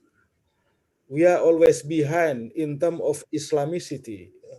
If we relate this to SDGs, this is very sad. For instance, the highest ranking of Islamicity not in Muslim countries, among Muslim countries, but in fact countries like New Zealand or Scandinavian or Japan, yeah, in terms of, let's say, for the respect for environment, cleanliness of environment, protection of environment or something like that. So this is related to what I said before about the separation between the mosque and mosque and market. We pray in the mosque, but we forget Allah when we are in the mosque, when we are probably in the bank, on the bank of river. We throw all of the all the garbage to the river, particularly in Indonesia. I don't know in Malaysia, but I think I'm sure in Malaysia you have a cleaner river. But in Indonesia, in Jakarta, for instance, people throw away all the garbage to the river. I believe that most of these people are Muslim because absolute majority of Indonesian population is Muslim. So it can be expected that the people who are responsible for throwing all this garbage to the river are Muslim. So this is very sad. So we need multi-level reform, yeah, multi-level reform from Islamic thought to Islamic practices to political and also to economic. Yeah. I think I should stop here. Thank you very much. Assalamualaikum warahmatullahi wabarakatuh. Waalaikumsalam warahmatullahi wabarakatuh. Thank you, Professor, for your enlightened presentation on Islam and sustainable development from the Indonesian perspective. You have quoted a number of Quranic verses supporting individual SDG goals. Inshallah, we come to the next speaker, who is Associate Professor Dr. Khairudin Al-Junied. No, Aziz? He requested. Dr. Khairudin Junied is an Associate Professor at the National University of Singapore and Senior Fellow, previously Malaysia Chair of Islam in Southeast Asia at the Al-Walid Center for Muslim Christian Understanding, Georgetown University. He is the author of a number of books. Among the recent ones are Colonialism, Violence and Muslims in Southeast Asia, the Maria Hertog Controversy and its Aftermath, published by Routledge in 2009, Radicals, Resistance and Protest in Colonial Malaya, published by Northern Illinois University Press in 2016, Muslim Cosmopolitanism, Southeast Asian Islam in Comparative Perspective, published by Edinburgh University Press, Hamka and Islam, Cosmopolitan Reform in Malaya World, Cornell University Press in 2018, and Islam in Malaya and Entwined History, published by Oxford University Press in 2019. His research covers topics such as religious cosmopolitanism, social movements, and intellectual history. He is currently writing his new book entitled Shapers of Islam in Southeast Asia, which will be published by Oxford University Press, New York in 2021. With this, may I respectfully invite Associate Professor Dr. Khairudin Al-Junied, and he will be delivering his presentation on 5 Muslim minds for sustainable future. فليتفضل Professor.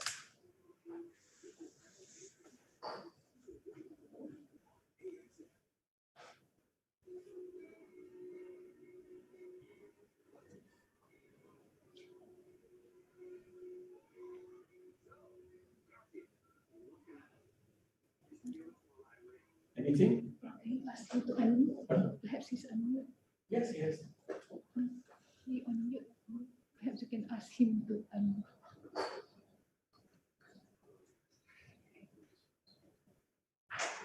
Okay. Assalamualaikum warahmatullahi wabarakatuh. Alhamdulillahirabbil alamin wassalatu wassalamu ala asyrafil anbiya'i wal mursalin wa ala alihi wa sahbihi ajma'in. First and foremost, I would like to thank the organizers for inviting me for this very important international webinar. I am probably the youngest in the lot, and a friend of mine highlighted to me that not only am I 20 years younger than all of the speakers of this session, I'm not even a full professor, and I'm not even a rector before of any university. So I am currently basically side by side, hoping to stand on the shoulders of giants. And it is an honor to be part and parcel of this session. And also, I'm sorry to say that I am going first than Professor Abdelaziz, and I think he deserves actually to be the speaker before me. Please forgive me for going first, Prof. I hope that little sharing that I'm going to do today will benefit all of the participants that are listening in. What I'm going to talk about is somewhat and will echo some of the issues that have been brought up by Professor Kamal Hassan and also Professor Azyumardi Azra. And I'm sure Professor Abdelaziz will also speak about some of these issues. We have heard a lot about the problems of sustainable development in the Muslim world. And we have heard a lot about some of the approaches that have been taken by many of the intellectuals as well as people on the ground on how to maintain a sustainable future for Islam and for the Islamic world.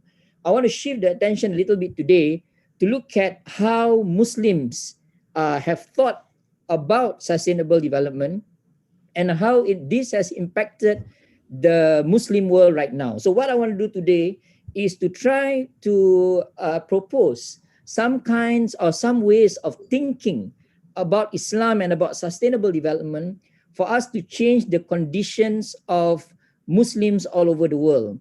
And through this, I hope to initiate a kind of intellectual movement through IIUM with the help of all other universities that are involved today. And I hope that we will together initiate a paradigm shift in the Muslim world on how we are approaching the environment and societies that we are living in. So take my presentation today as a thought in action presentation and not only an attempt to theorize and explain what is happening in the Muslim world. Take note that I come from Singapore, a Muslim a country where Muslims are minorities. So I don't have the liberty to comment too much about people who are from majority countries, but I hope that being small in size and also in terms of experience can help to illuminate some of the problems that are faced by Muslims elsewhere. So what I want to do today is I'm going to go on three directions. The first is I'm going to talk about what Professor Hassan, Kamal Hassan has spoken about just now. How do we actually measure sustainable development, and what are some of the problems of all of these measurements and criteria that have been put forth? Professor Azra has also talked about it just now. I want to emphasize on certain points. Secondly, I want to talk about the Muslim world. And here, whenever we talk about the Muslim world, and I like it that the professors before us have been very honest about what's happening to the Muslim world, I'm going to push that level of honesty to the very extreme, if possible, and try to be as brutally honest as possible about what's happening to us right now, why we are such a problem to the world and to ourselves, and what we need to do to change this. And then the last step I'm going to take is to talk about the 5 Muslim minds that we need to nurture, we need to develop, we need to talk about, and we need to practicalize for us to have a sustainable future, not only now, but also many generations to come. And then we're going to have our questions and answers. I will stick to the 20-minute time limit that I have. So let's begin first by talking about the measurement of sustainable development. Today, our keynote speaker has spoken about the sustainable development goals that have been given to us by the UM. And I think these sustainable SDGs that have been offered to the world is something that is notable. and something that we need to look at very, very seriously. If you look at all of the 17 goals and the state of the Muslim world, very few Muslim countries have actually achieved these 17 goals. But there are problems with the sustainable development goals that are given by the UN. And among the problems is that we have many missing dimensions within these goals that have actually caused the recurrence of certain problems that we see in many parts of the world. We don't have within these goals a measurement of the state of morality in many countries all over the world. Hence, we have Western countries and even Islamic countries that may be very advanced in terms of technology, in terms of income equality, in terms of eradication of poverty, in terms of infrastructures, in terms of institutions, in terms of how it has managed many aspects of life in that country, but we have declining morality. And we don't have to go far, travel into any European, North American, and even Islamic countries that we see endemic corruption, we see problems of cheating all the way up in the level of governments to all the way down in the level of society. Whenever I go to Indonesia, the joke that has always been told to me by fellow Indonesians has always been that the level of iman of the people, the level of iman of road sweeper in Singapore is higher than the level of iman of some of the most powerful scholars in Indonesia. And then when I ask a fellow Indonesian, why does he say that? He would tell me that the road sweeper in Singapore is afraid of corruption. But someone who's trained in Islamic studies or who is educated in Indonesia may not be afraid of that. And this is the problem that we have. So morality is not measured. And secondly, family life is missing in the SDGs that have been offered to us. And the reason is because the world has shifted in terms of its conception of the importance of the family. So you have countries that are very, very much developed, but family life has been breaking down. We have now strange formulations of what families are, and we have a problem of high divorce in many developed countries, so much so that it has led to also moral degeneration. And last but not least, as Professor Kamal Hassan and also Professor Azra has already mentioned, religious values are not even factored into the SDGs. It is almost as if religion don't exist as part and parcel of UN's consideration, when the reality of the statistics out there, if you look at the studies they have done by Pew, religion factors in so greatly in many countries all over the world. Out of the 100+ countries that we have, more than 3/4 of the countries all over the world still cherish religion as a defining factor of how they see themselves. So you have big problems in how the SDG has been formulated. A counter argument to that is that the SDGs do not need to include these 3 factors that I have put here on the PowerPoint slide, because all of these factors are somehow implied. My response to that is that why must it be implied? Why can't these factors become the center stage of what the SDGs are supposed to be? Because if we are really seriously talking about sustainable development, we should talk seriously about the state of public morality and personal morality, the state of families in societies all over the world, and also the state of religiosity that shapes families and moralities all over the world. So I want to just push forth the point that the SDGs do not give us an enough or sufficient enough measurement of how should we actually look at sustainable development. And that leads us now to the Muslim world. Now we know that in Islam, moral values is basically at the peak of what being a Muslim is all about. That religion, of course, religious values are part and parcel of what being a Muslim is all about, and that family forms the core unit of an Islamic or a flourishing Islamic society. Do Muslims actually value these 3 sustainable development goals that have been neglected by the UN? The reality is such that they do not. And here I want to put forth the first statistics, which is on Muslims in the UK. We would expect that Muslims in the UK would be the more advanced societies than as compared to all over the world. But the reality of the situation in the UK is such that the poorest people in the UK are actually the Muslims.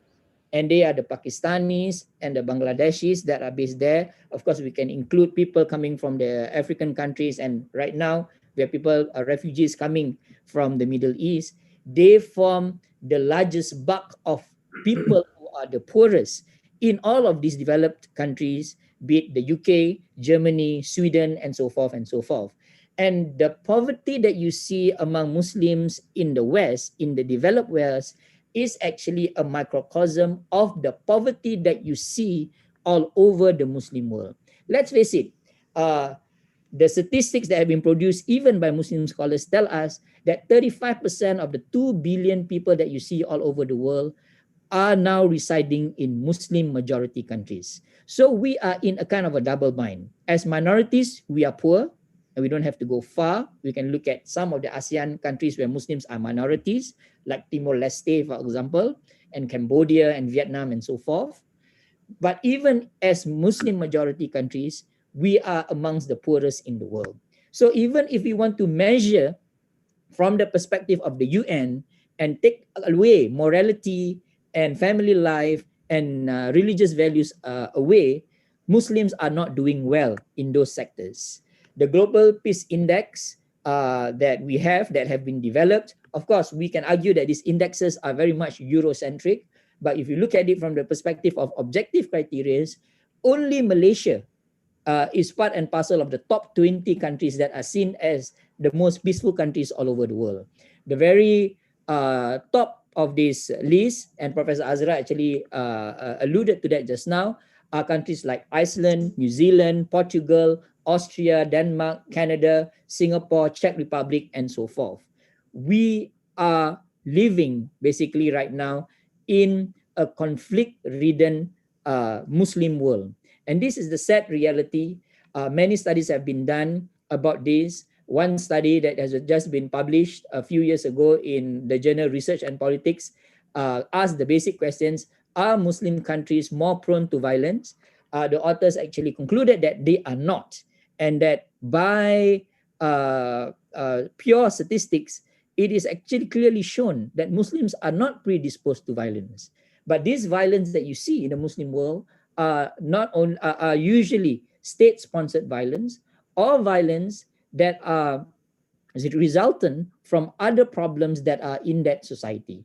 And the big problem in the Muslim society all over the world is the problem of class divisions and socio-economic disparities.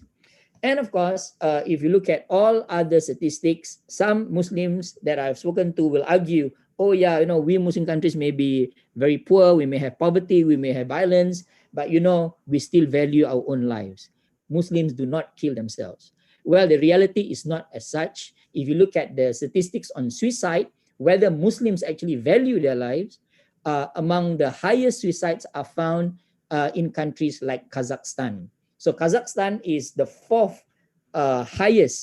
has the fourth highest suicide rates all over the world. If you look at other countries in the list, number 90 is Turkmenistan, and then you have Uzbekistan, Kyrgyzstan, Tajikistan, and others. So most of the Central Asian countries are majority Muslim countries, and they suffer from high levels of suicides. The COVID pandemic has shown that the strength of faith is so important in ensuring that suicides don't happen.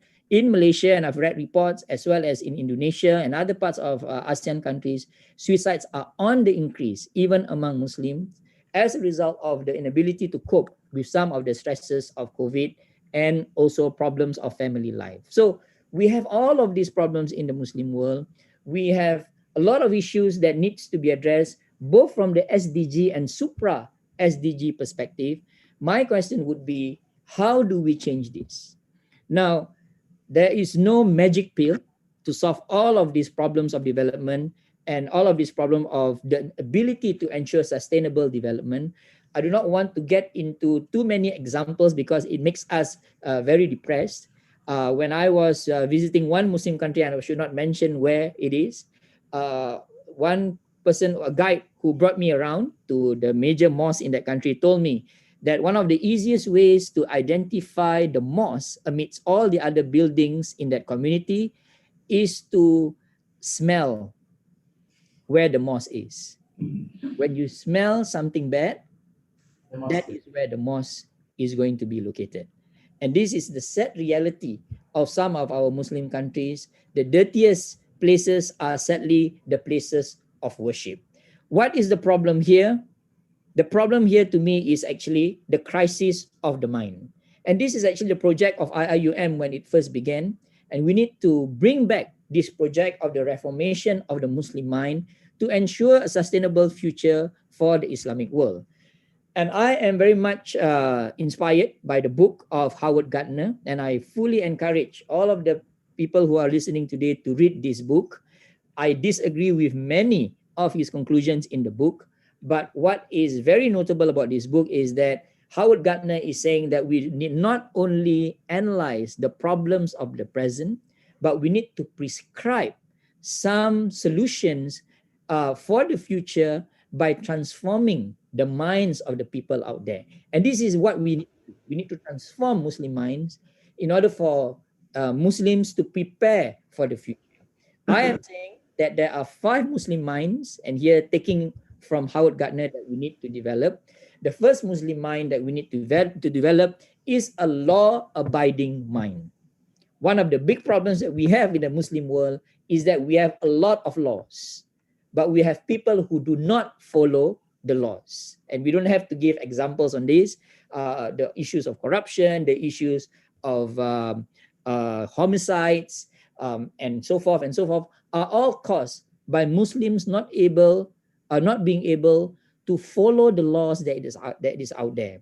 And the infringement of laws, be it at the smallest level, at the everyday level, to the level of the state, has resulted to the lack of state's ability to ensure sustainable development. And this is where Prof. Hassan, Kamal Hassan just now mentioned about the writing by Professor Hashim Kamali.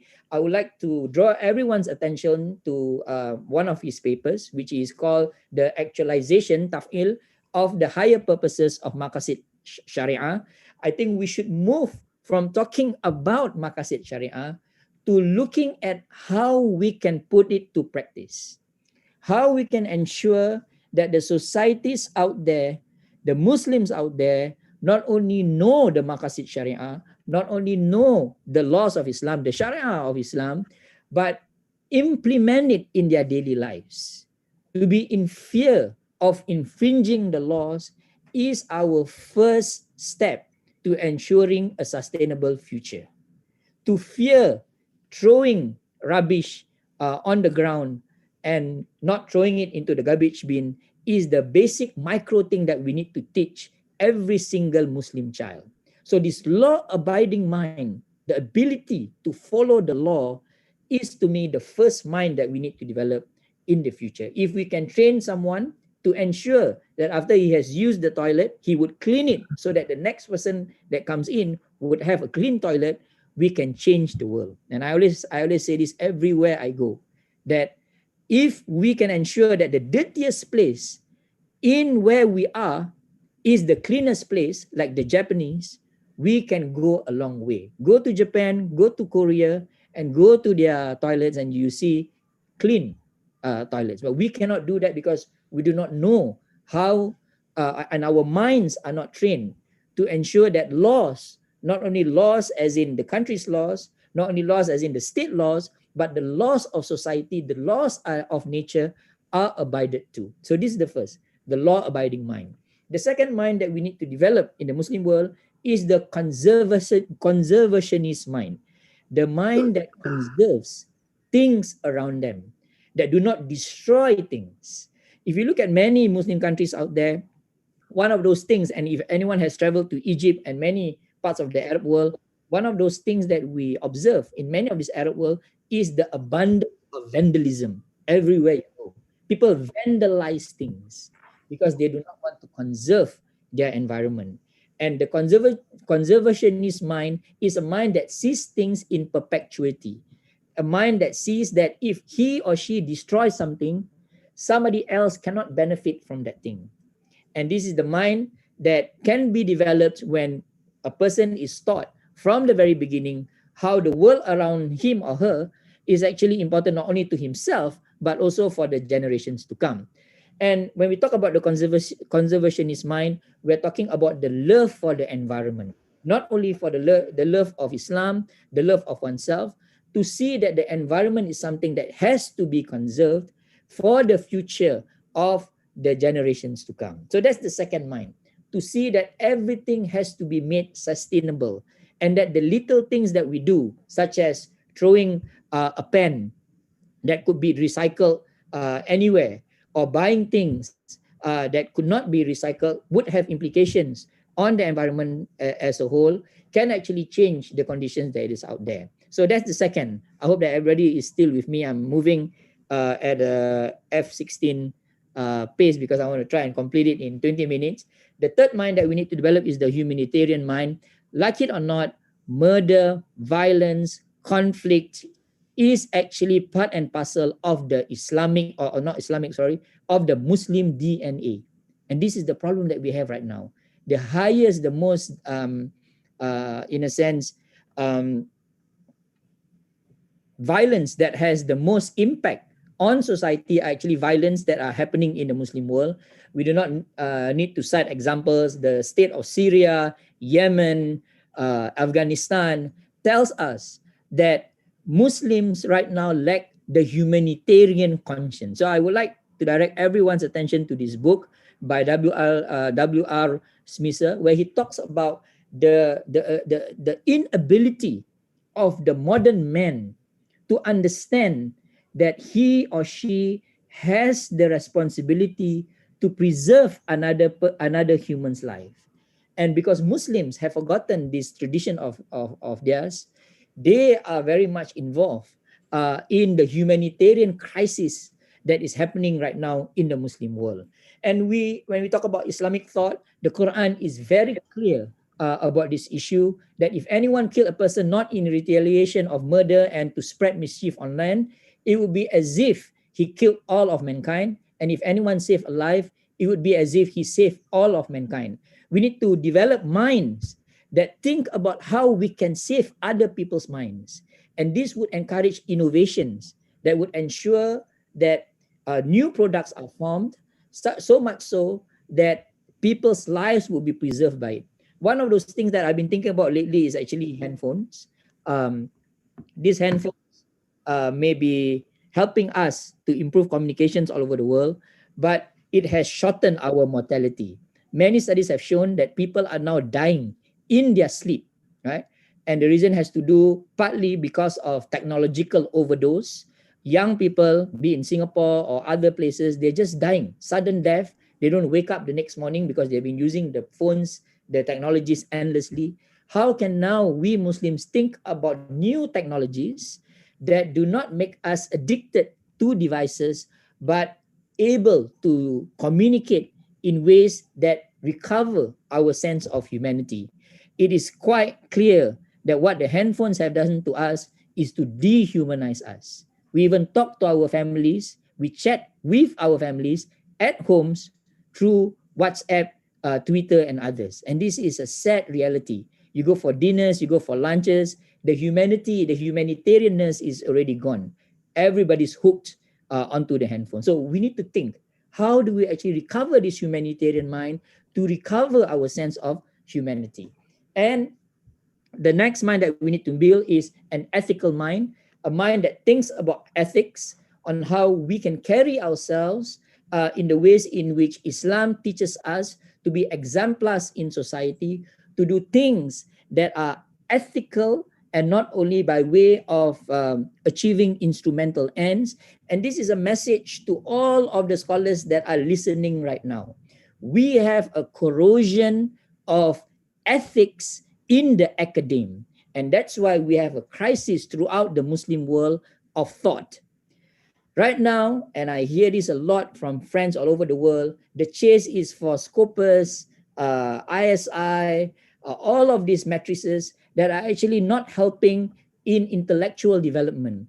In the pursuit of all of these metrics that we are so in love with, Muslim scholars have become unethical beings. We have people taking the works of others without acknowledging, basically exploiting students and staff just to rise up all of these rankings that we have out there. We need to change this. We need to resist many of these developments that are taking away the ethics that are with us. Take note that all of these ethics begin with scholars, and it will be projected back into society. I would like to quote here Alija Azabagovich, who said that all power in the world starts out with moral firmness.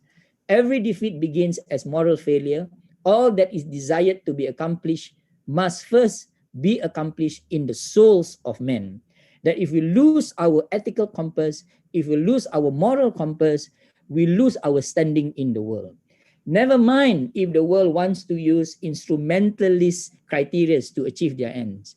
Because to me, such successes are short-term. Any community that holds on to its ethics, and we see this amongst Muslims in the past, they will advance because their ethics become the compass by which they move. And last but not least, and I'm going to end here, I think, Prof, I only have 3 minutes left. We need to revive what I call as the reforming mind. The mind that is open to reform, that do not sit and be comfortable with traditions. If things need to change, change it. Do not hold on to things that do not help the community to progress. Make our environment nicer by improving our infrastructures, and change the ways in which we think about Islam in order to move forward and to bring the whole Muslim world to a new direction. And this is where Hamka provides for me one example of someone who, during his time in the 1960s, were informing Muslims in Southeast Asia and beyond to try and bring together different ways of thought to come up with a new dynamic, a new way of thinking to push societies forward. And to have a reforming mind is to also have an inclusive mind, to read widely, to learn from the West and from Islam, and to fuse all of these ideas together to form new ideas for the future. I would like to give a little bit more attention to Professor Osman Bakar's book, which I think ought to be made a topic of discussion right now in the midst of this pandemic crisis. What has come forth to the world is the importance of science and medicine. Left unchecked, the science and medicines that have been offered and produced for the sake of humanity can somehow move to a direction that we do not want. And this is a direction that is, as I said just now, more materialistic driven and instrumentalist in nature.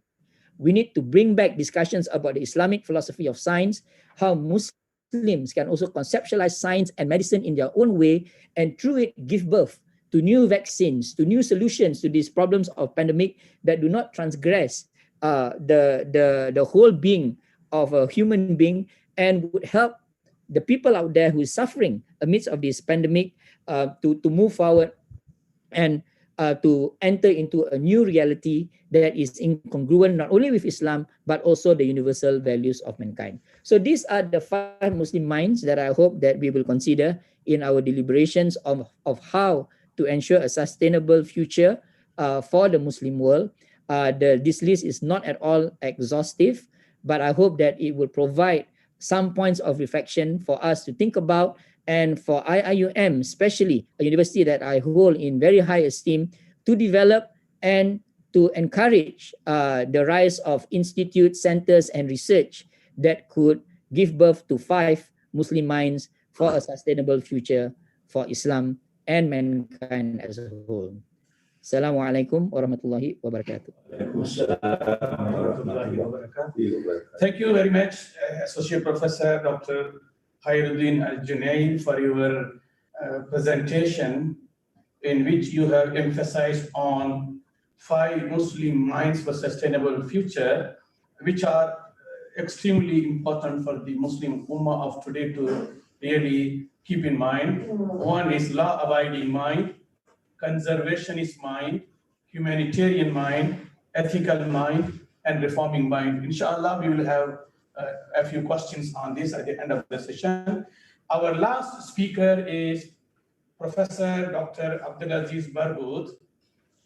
who is a former Deputy Rector, Internationalization and Global Network, IIUM, former Sheikh of the International Institute of Islamic Thought and Civilization, ISTAC, former Dean of Corporate Strategy and Quality Assurance, IIUM, member of the Board of Directors of the Center for Higher Education and Scientific Research Ethics, ISESCO, in collaboration with Amir Naif University. He is currently the member of this board. He serves as a professor of Islamic Studies and Civilization in the Kulliyah of Islamic Revealed Knowledge and Human Sciences, International Islamic University, Malaysia. He has credit of publishing 11 books and 60 over scholarly articles in indexed and refereed journals locally and internationally. Professor Berghout received several awards locally and internationally. Among them, the Jewels of the Muslim World, OIC Today and Organization Islamic Cooperation Malaysia International Award in 2019. Best Scientific Book Award, Social Sciences category, English Islamic Science University, Malaya in 2019. Award of Best Scholar and Contributor to Development of the Islamic World, International Moderation Forum, Jordan, 2019. Award for Dedicated Leadership and Services, IIUM Maulid Rasul Award in 2015. And Visenium Appreciation Award, Ma'adin Academy, India in 2015. And lastly, Ajman Award for Quality and Excellence from the ruler of Ajman. Professor Dr. Abdelaziz Berghout will be speaking on Islamic thought and sustainable development towards a comprehensive framework. فليتفضل Professor Dr. Abdelaziz Berghout, the floor is now yours. Bismillahirrahmanirrahim. Assalamu alaikum wa rahmatullahi ta'ala wa barakatuh. Prof. Zul, Prof. Kamal, and our respected colleagues, learned professors and doctors, brothers and sisters, Assalamu alaikum wa rahmatullahi ta'ala wa barakatuh. As you see my situation, being the last speaker, you know, it's known that professors in general have the art of summarizing what has been said by all our learned professors and doctors. So brothers and sisters, bear with me. I will try to be more like raising issues and questions as we are talking about Islamic thought and sustainable development today. And I think our Professor Zul, in fact, has already summed up the priority and summed up the main important question that we should be asking. It's actually all regarding what can Islamic thought do, or what kind of a discourse that we need today to answer all these questions, whether question of development or sustainable development or any other questions. It's the dynamism of Islamic thought that can tell us the possible answers. So brothers and sisters, it's very important to, in this presentation, I'm trying to answer three questions. Question number one, what are the priorities of Islamic thought? What is the priority now? Because we have Islamic thought, the early Islamic thought, the contemporary Islamic thought, and we'll talk about the current Islamic thought. Actually, what is our priority? Are we going to continue the way how we address things with the same approaches, the same methods, the same way and mentality of doing things, or there is a need to revisit the dynamism, the dynamics of Islamic thought itself in dealing with the reality in which we live today, which is global, which is complex, which is sensitive, which is the Ummah is in the lower level, and there is a dynamic civilization with its positivistic, postmodernist, and so on and so forth worldview. So what is the priority that the Islamic thought need to ask and to address? The second question, I would like to talk about what is the type of a paradigm or a model that is needed for us to address the question of development or sustainable development. The question is there, and the world is functioning and doing and working sustainable development, whether from a liberal perspective or from any other humanistic or environmental or any other perspective. So what is the Islamic input on this? What is the Islamic model on this? And then the other question, which I think is important, is how Quran helps us articulate this question of development. So brothers and sisters, the priorities, I'm sure that development, in the case of the Ummah today, development and civilization and civilizational development and sustainable development is a priority. So I don't see that there is a big issue to identify sustainable development, civilizational development as one of the main priorities of the Ummah, as we are trying our best to rebuild our civilizational capacities to activate or reactivate or in fact introduce Islamic civilization, which will actually answer or to be a response to our problems today. Now, the question of the Islamic contribution of Islamic thought to solving the problems of the Ummah, whether the internal or humanity problems, I think that's also a priority and we need to take it very seriously. So there is a question also when we deal with Islamic thought, and also we deal with sustainable development or development for that matter, there is an issue of the bigger picture, the bigger design, the strategic view of Islamic thought and its role and function in all this things which are happening. The issue of interdisciplinary, multidisciplinary, and transdisciplinary capacities and abilities, not only of the Muslim universities, but the Muslim scholars, the Muslim researchers. Are we able, if we are talking about Islam and the model of Islam as rahmatan lil alameen, as a model which is covering dunya and akhirah, and seen and unseen, and material and spiritual, so where are we in terms of our capacities and abilities of ijtihad to do this? Because sustainable development by its nature is a transdisciplinary kind of a model. It's a multidisciplinary kind of a model. So let me, based on these questions, I move forward. I don't want to go, I prepared few things, but I need just to raise issues and to see how we move forward in finding answers. Now, let's first understand the dynamics of Islamic thought and how Islamic thought has responded during the early times of Islamic civilization to its needs, to its questions, to its problems. So brothers and sisters, I selected here 6 scholars to show you the strategic thinking or the system analysis thinking, which we are lacking today in many of our endeavors, where we start segmenting thought, concepts, ideas. So we lose that ability to synthesize and see the issues and problems from a multifactorial, from a synthetic and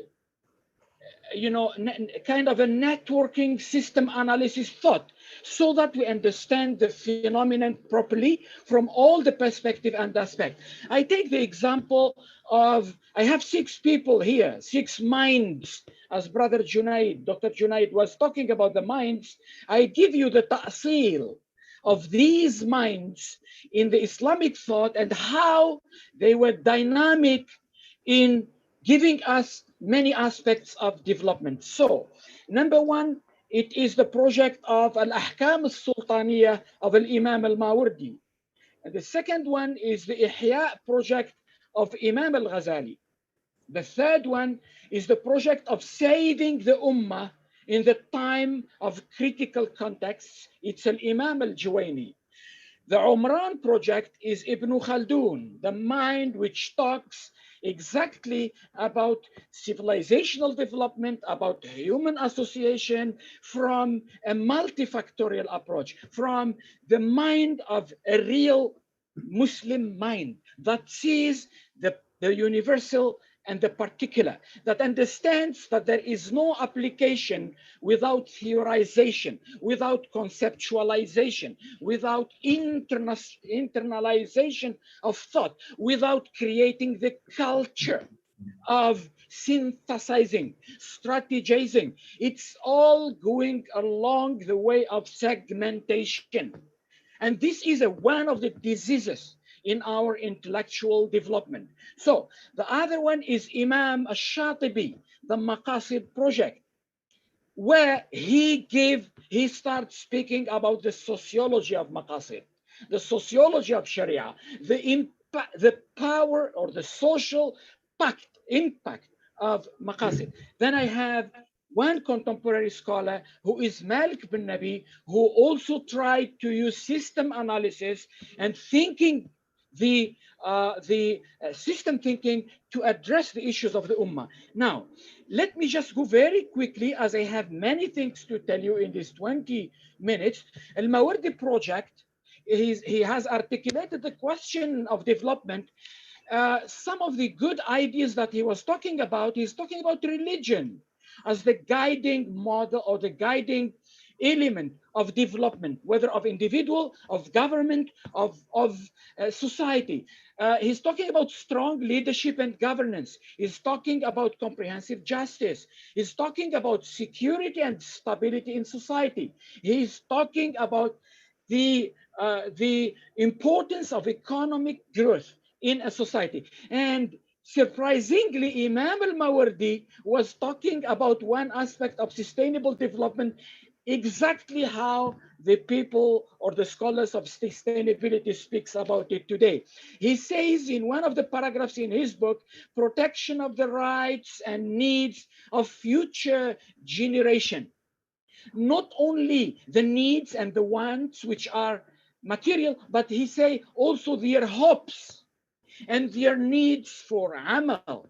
I move forward to the next model, which is a very sophisticated model of Al-Ghazali. And Al-Ghazali, as you know, he is one of the big scholars who started early in our development of Islamic thought, talking about ihya, revivification, renewal. He posed the question of there is a big issue in Islamic thought, need to be addressed.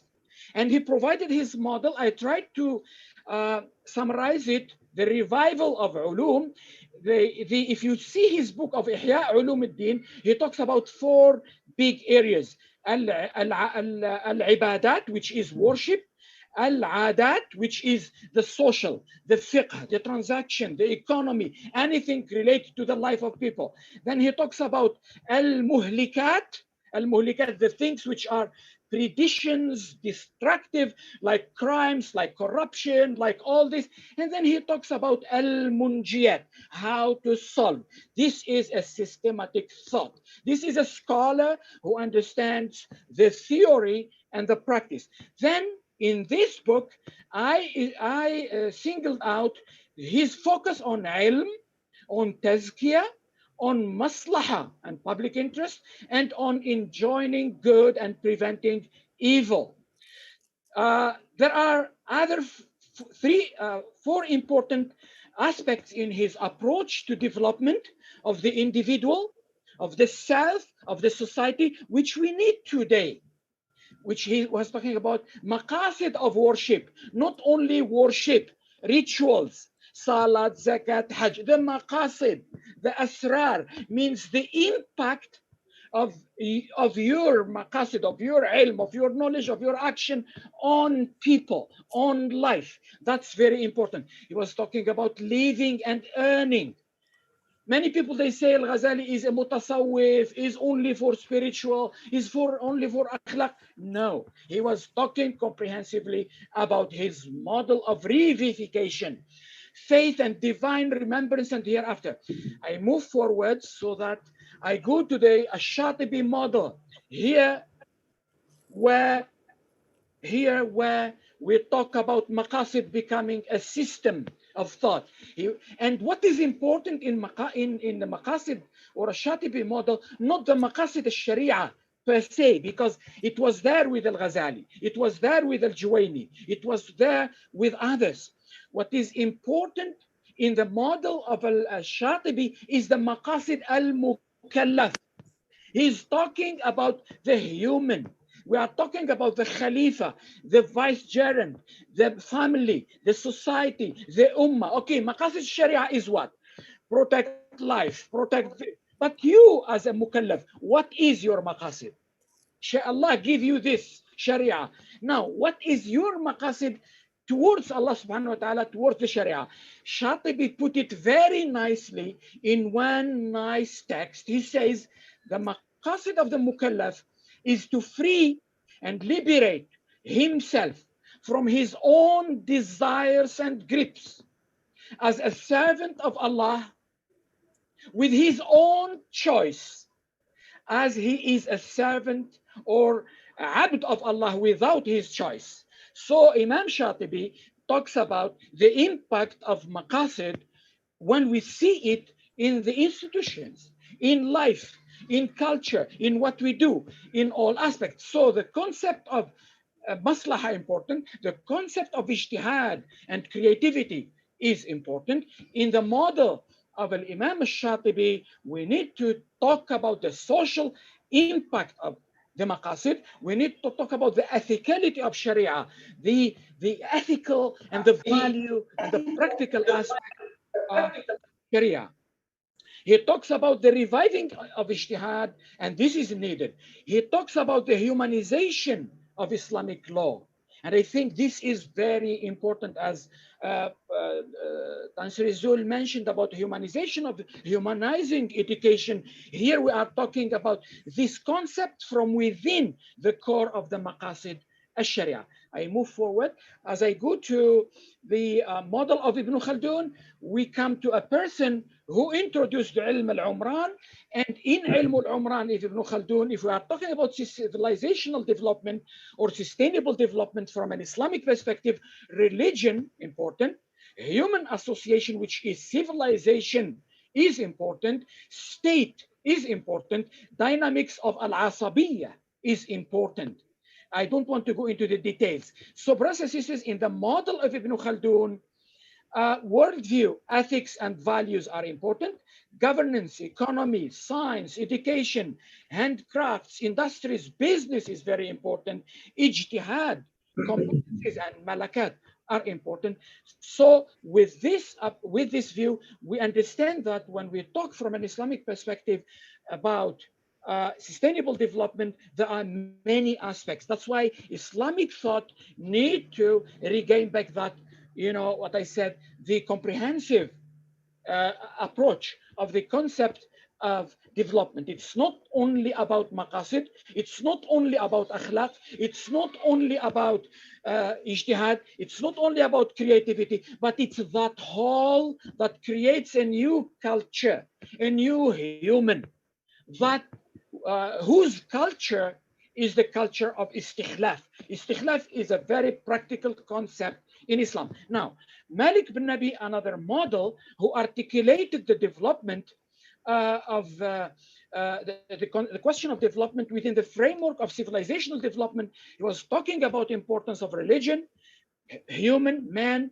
soil, which is land, which is resources. He talks about society. He talks about the need of the material and spiritual balance. He talks about the importance of culture, social, education, ethics. According to Malik Bernaby, whatever theories you create, whatever epistemologies you create, if they don't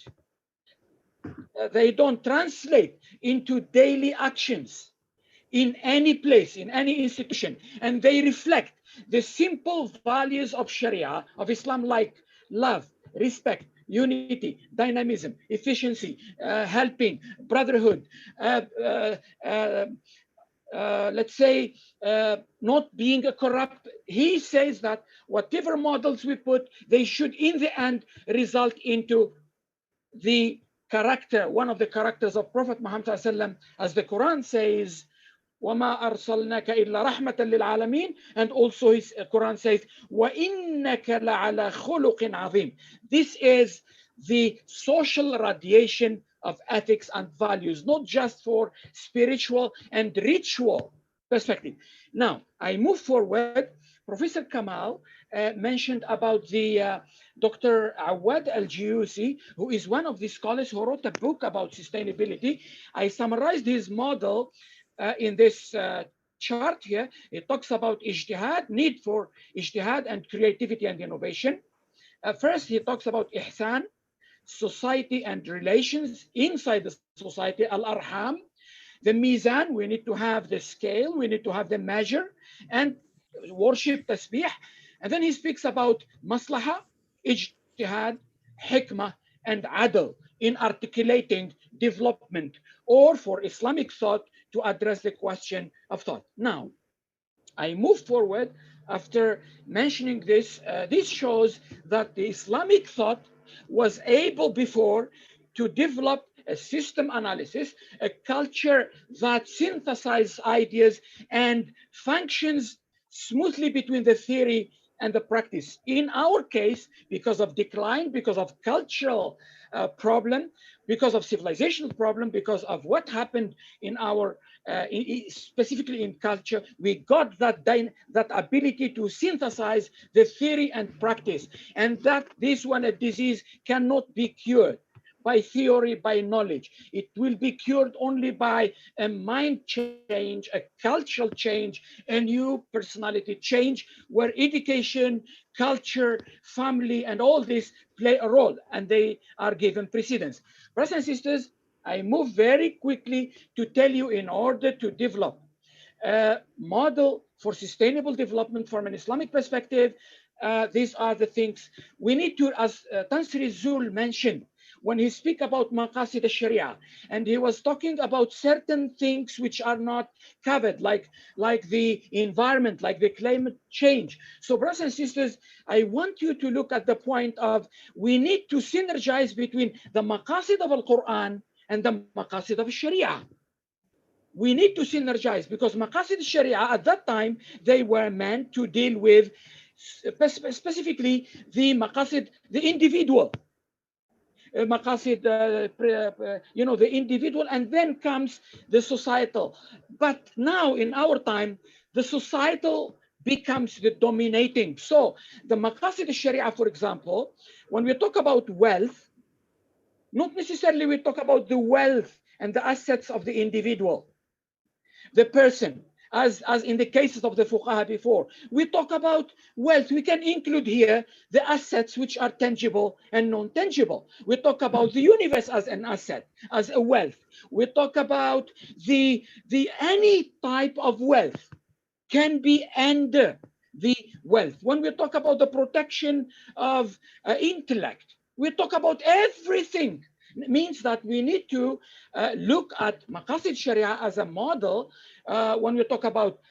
In fact, I have a different perspective about it, but I don't want to mention it here. But I'm just saying that the point of Prof. Zul is very important for the Islamic thought to take as a question to address. So brothers and sisters, the bigger picture will be like this. We have a tawheed, we have al-istikhlaf, we have al-ubudiyya, we have al-i'mar, which is the process of development, and we have al-umran, which is civilization itself. When it happens, then we have the idea of ummah as khayra ummah. We are a referral model. When we start building our civilization or thinking or thought, we should always eye that we are khayra ummah.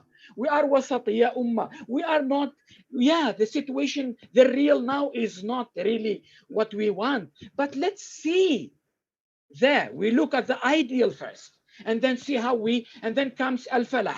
I move forward. I want to show you here the maqasid of the Quran can open for you more space and opportunity to develop a better sustainable development model from Islamic perspective, where we have here guidance, al-huda, al-umma, al-wasat, al-musawat, al-adl.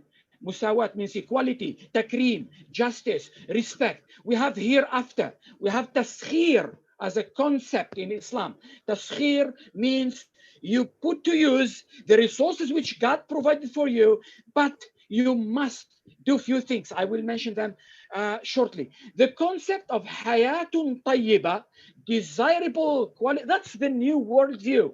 The new discourse of the Islamic worldview should be centering about hayatun tayyiba, the desirable life which the Quran projects. And this actually surpasses the simple concepts which you hear today. The concept of istikhlaf and umran, the concept of prophethood, and so on and so forth. I move forward so that I will not keep you.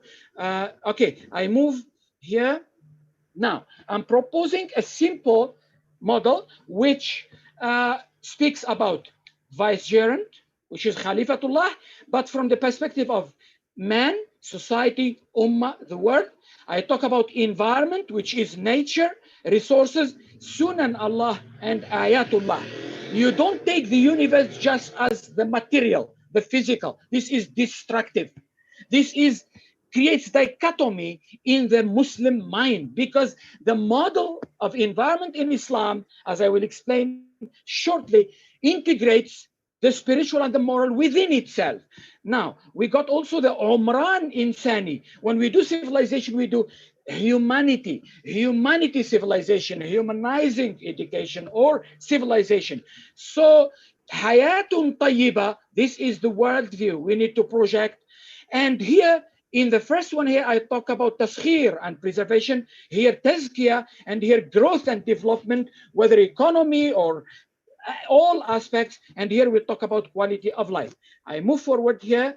Brothers and sisters, there are many details here. I give you just one simple example. How Quran talks about hayatun tayyiba. You will be surprised to know that the Quran speaks about usrah tayyiba, family tayyiba, mujtama tayyib, society tayyiba, country tayyiba, baladun tayyib, masakinun tayyiba, houses طيبة or housing, knowledge طيبة, القول الطيب, العلم الطيب, الرزق الطيب. Your rizq should be طيب. A lot of things are there.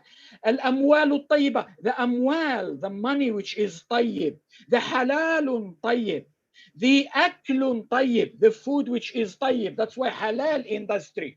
That's why we are working on halal. الإنسان الطيب, the man who is طيب. I don't want to explain this is also, I will escape the characteristics of this sustainability. I will escape this. This is a maqasid sustainable model from an Islamic perspective, which speaks about sustainability as a crucial, as one of the most important aspects and teachings of Islam. Brothers and sisters, yes, sustainability today, or the sustainable liberal model, has its, but if it is what exists now comes from a liberal, this doesn't mean we should not engage it, we should not implement, we should not develop. We look at it from the Islamic thought perspective. So our sustainability should be there. Ethicality, tazkiyah, accountability, umran, value-based, ummah-centered, not individual, not society, it's ummah and taskhir. Brothers and sisters, in simple terms, to summarize and to end, inshallah, let's talk about Islamic sustainability. The Islamic sustainability talks about man, universe, and life. It talks about managing man, ummah, and society, managing nature and environment, and managing life. So it's important to have a worldview, a balanced hayatun tayyiba, a value-based system, a balanced economy, a stable society, a strong ummah, and so on and so forth. It's important to have good governance, good leadership, good education, and so on and so forth. I move forward. Now, I wanted to single out specifically this Islamic view of environment, because in the model of sustainable development today speaks about the three dimensions: the economy, the society, and the environment. Let's see what we have here. In this model, we talk about the human, social. The concept of environment itself in Islam has few dimensions. The natural dimension, the natural dimension, or the natural environment dimension of environment, where we talk about the living and non-living, talk about earth, about heaven, about sea, about air, about resources, about musakharat, about tayyibat, about geographical places. That's all there. Then the other aspect of environment in Islam is the human environment. There is one scholar called Ibn Abdul Rabbihi, the one who wrote the Al-Aqd al-Farid. He is the first, I think, human scholar who defines environment in a technical manner as you define it today. In his book, Al-Jumana, he says environment means the social and natural space in which people live. And that environment and social space has impact on people, on culture, on health. And we need to address this. The other aspect, it's the human social aspect of environment in Islam, is life, transactions, relations, culture, civilization, ethics, economy. The last, I just moved, the divine spiritual aspect of environment. Brothers and sisters, we look at environment like a source of energy, no, that's for a Muslim. In our model, what you see as appearance is the least thing you should take care of, or you should care of. What you should care of is the sunan of Allah in the environment, the ayat of Allah in the environment, the asma of Allah in the environment, the system, the aesthetics, the system. That's the education that we want. That's the new knowledge which we want when we teach sustainable development. So I just move as time does not permit. This one just I talk about a spiritual environmental ecosystem is needed. Brothers and sisters, to end, in order for this concept of environment, brothers and sisters, Islam doesn't talk only about taskhir of environment, doesn't talk about the use of the resources. There are 5 degrees, 5 levels of dealing with the environment, with the universe. The level 1 is, the Quran used the term tamheed and tadleel, means Allah made the earth, made the universe, made the resources, made all this ready for you. Tamheed, mumahad, ready for your use. Then we go to the level of taskhir. The opposite of this is the negative exploitation and ethical use and misuse of the universe. The other level, how we deal with the environment, is the ta'mir. The umran, the ta'mir, doesn't stop only there. It's not only about that. We do taskhir, we do ta'mir, and then we do protection and ri'aya. We preserve and we care for the environment. And the last level, which is islah. Look at this, what Allah subhanahu wa ta'ala says in the Quran: لا تفسدوا في الأرض بعد إصلاحها. Don't create corruption and mischief and trouble and global warming and all this on earth after it is made Islah. So brothers and sisters, these levels need to be addressed. So there are many things here to address, but unfortunately, I need just to end with this great saying of this scholar: stay away from negative people. They have a problem for every solution. So my contention, my submission is that the Islamic thought has challenges and has priorities, and we need to take the priorities.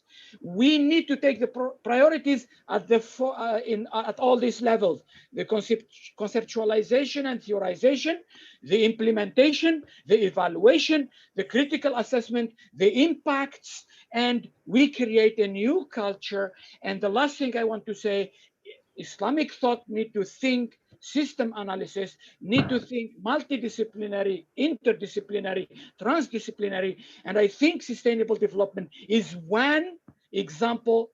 And for that matter, I thank our university actually as just a small university championing sustainable development from Islamic perspective, from Maqasid perspective. I tell you, this is a revolution in when you go and see what's happening in other secular universities or in many other places in the world where the secular model is dominating everywhere. But as the norm says, we need time to improve and develop things. With this, I thank you all for listening. Assalamu alaikum wa rahmatullahi ta'ala wa barakatuh. Thank you, Professor Dr. Abdelaziz Berghout, for your presentation, in which you have emphasized a comprehensive framework for our goal to have an Islamic sustainable development. We have, alhamdulillah, come to an end of our session, but we should entertain some questions. We have many questions. I don't think that our time will allow us to entertain all questions, but there are remarks by many people who say that this webinar has eliminated the misunderstanding with regard to sustainable development goals. So the discourse that we had just now heard has helped them a lot to understand the sustainable development in the context of IIUM, as well as in the perspective of Islamic worldview. So while waiting for other questions from different participants, let me directly go into some questions to request some of the speakers to answer. Question number one is directed to Professor Dr. Muhammad Kamal Hassan. How does definitional construction of sustainable development lends itself into operationalization? This is particularly important because development is essential about doing, and this evokes the needs to have operational definition. Assalamu alaikum wa rahmatullahi wa barakatuh. Prof. Tamim, Yes. I'm sorry I did not really get the question. Could you just repeat and go a bit slow so that I can write it down? Construction of sustainable development. Repeat again. I missed the beginning. How does definitional construction of sustainable development lends itself into operationalization? This is particularly important because development is essential about doing, and this evokes the needs to have operational definition. Yeah, I agree with you that we need to move from this conceptual to the operational. And well, when it comes to the operational, I would prefer that we get the input from the practitioners, from those who are actually actualizing the ideals in the socio-cultural, economic, and environmental context, because it's from the waqi', from the reality on the ground, then we can really what do you call it? We can really come out with the different steps, practical steps to reach the goals. So I have not addressed the operational definition. I expanded on the conceptual, which I thought was quite restrictive. Most people go back to the Brundtland definition in 1985. and even the needs are not really defined. And what I try to do is, rather than talking about operationalizing, meeting the needs, is needs in Islam are not just physical. In fact, the most important need is a spiritual, and the SD doesn't address that at all. So conceptual clarification and improvement is necessary. Then once we, and I think all the 4 or 5 panelists have actually enriched our understanding of the conceptual. It is much broader, deeper, wider than what the UN SDG has formulated. So then talking about operationalizing will be the next important step. So I have to leave that to people like Tan Sri Zul, because he is always operationalizing it in the campus, in Gombak, and wherever he went. So maybe Prof Zul could come up with the operationalization of this. But I think it is important that we get a consensus, at least a majority view about the broad, holistic, all-comprehensive concept of sustainability and development. And we got that in the presentations just now. Thank you. Thank you, Tan Sri. Tan Sri, would you like to add something? Well, I think there's no short answer to this, but yesterday we had a session on Istidamah, reviewing what we have done for the 1 semester of the Unicore. If I'm not mistaken, the course is UNGS 1201. Yes. Right? It is quite apparent, I think, in that discussion, just to summarize, that the students are able to operationalize this. I mean, given all the conceptual framework, the understanding, the deeper understanding of what sustainable development within the Islamic view, we are not compromising that at all.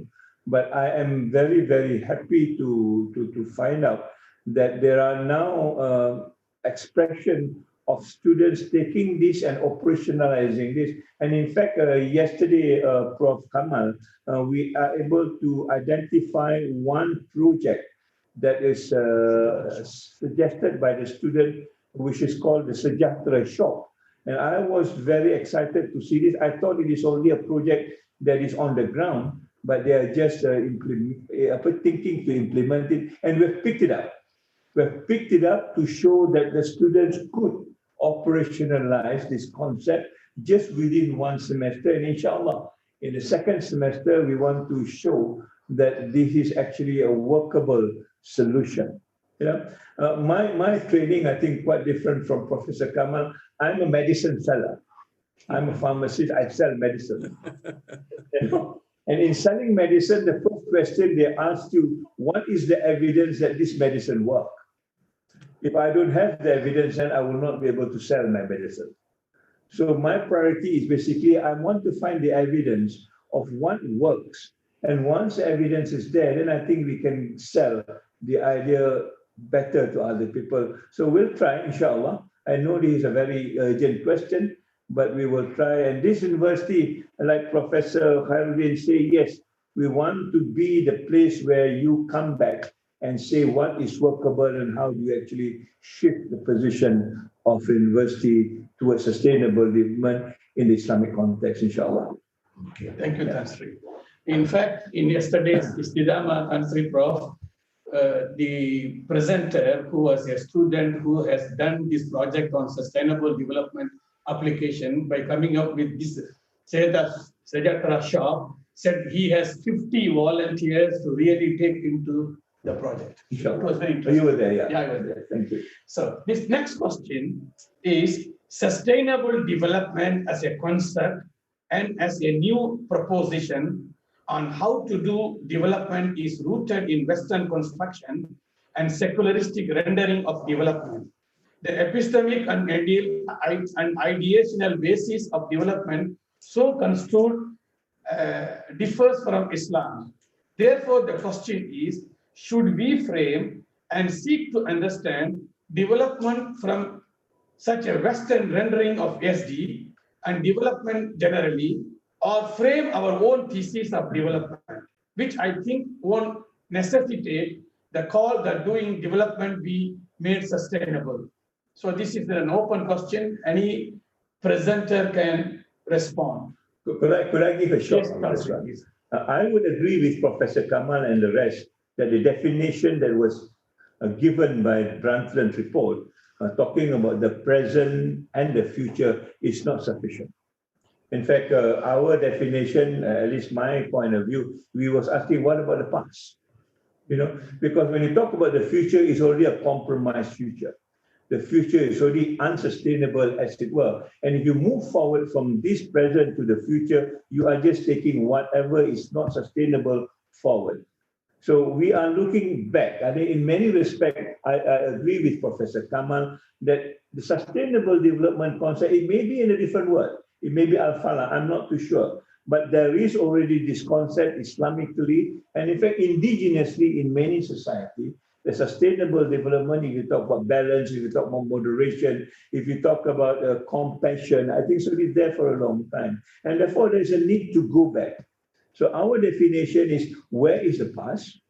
And this is where it allows us as Muslims to go back to the days of the Prophet. I was reading, and I'm not very good at this, but there's a concept called Hima, if I'm not mistaken, where the whole concept seems to mean like a sustainable development concept, that you preserve environments, that you make sure that, you know, this harmony within society is there. And I think these are the opportunity that we have. From the non-Islamic point of view, we have done 3 research.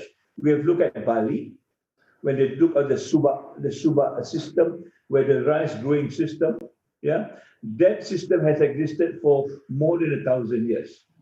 And that Subak system still stays, although it is now facing a lot of challenge, but the Subak system is there.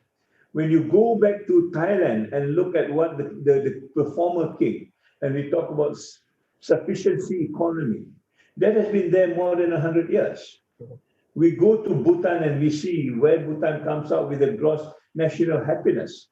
That has been there more than 500 years. So in other words, what we are talking about, we are not hung up on the definition given by the West or United Nations or Brundtland report, but we want to use this to leverage and see how else we can expand the idea so that other values come in, including Islamic values. And I think this is where I hope this seminar would enlarge and enrich it and see how far back can we go to the days of the Prophet and see whether the sustainability concept is there. And like Prof. Aziz said, I'm quite happy to know this Maqasid al-Quran. It is something that I learned today, that we can now try to see whether the concept has been there for a long time, rather than just talk about Maqasid al-Sharia.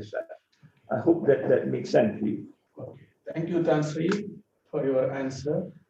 The next question is, should COVID policies and fatwas have a life-wide learning approach, especially in the context of today, where we have social economy and politics to be involved? I think he's referring to your slide on lifelong learning and life-wide learning. So how it is related to COVID-19 policies, how they will affect our life-wide learning and things like that. Well, basically, my understanding of lifelong learning and life-wide learning is also, I hope, in an Islamic concept, because we are here to learn. I mean, knowledge is part and parcel of the Islamic mission. I mean, the hadith of the Prophet that I know a little, that you go to China to learn. I mean, you learn from every nook and corners as long as the knowledge is beneficial. So I guess whatever term you call it, as long as it adds and enrich and make you a better person, I think that's a mission that we need to follow through. We need to do comparison, we need to learn comparative so that we know at what point we can sort of influence the other party in the context of comparison. Let me give you a simple example. Before sustainable development, when we do the study, when we look at Christianity is not for sustainable development. I mean, there's the whole work that talks about Christianity and sustainable development does not go together. And this is where I think Islam has got an advantage. in trying to understand where is the knowledge and how do you look at knowledge. So now now we are going to revise. I think in Berlin in May, we're going to revise the concept of what education is all about.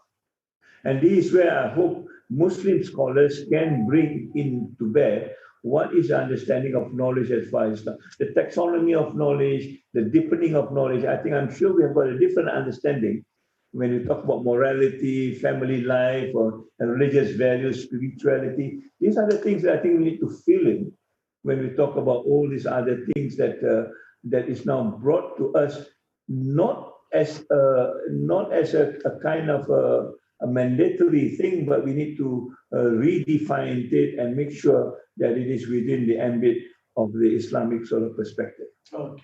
Thank you, Tansri, for your response. And we will now move on to the next question, which is directed to Associate Professor Dr. Khairudin Junied. Muslims know that having a good soul is one of the fundamental elements to sustaining the world's ecosystem. Yet, such nonsense is rather silent and at best scoped as unscientific approaches. How can we effectively bring this element to the mainstream thoughts on sustainable development when there is hardly any program that hybrids the soul and development, let alone sustainable development? Right. Thank you for the question. I think the first thing that we need to figure out is what do we mean by mainstream?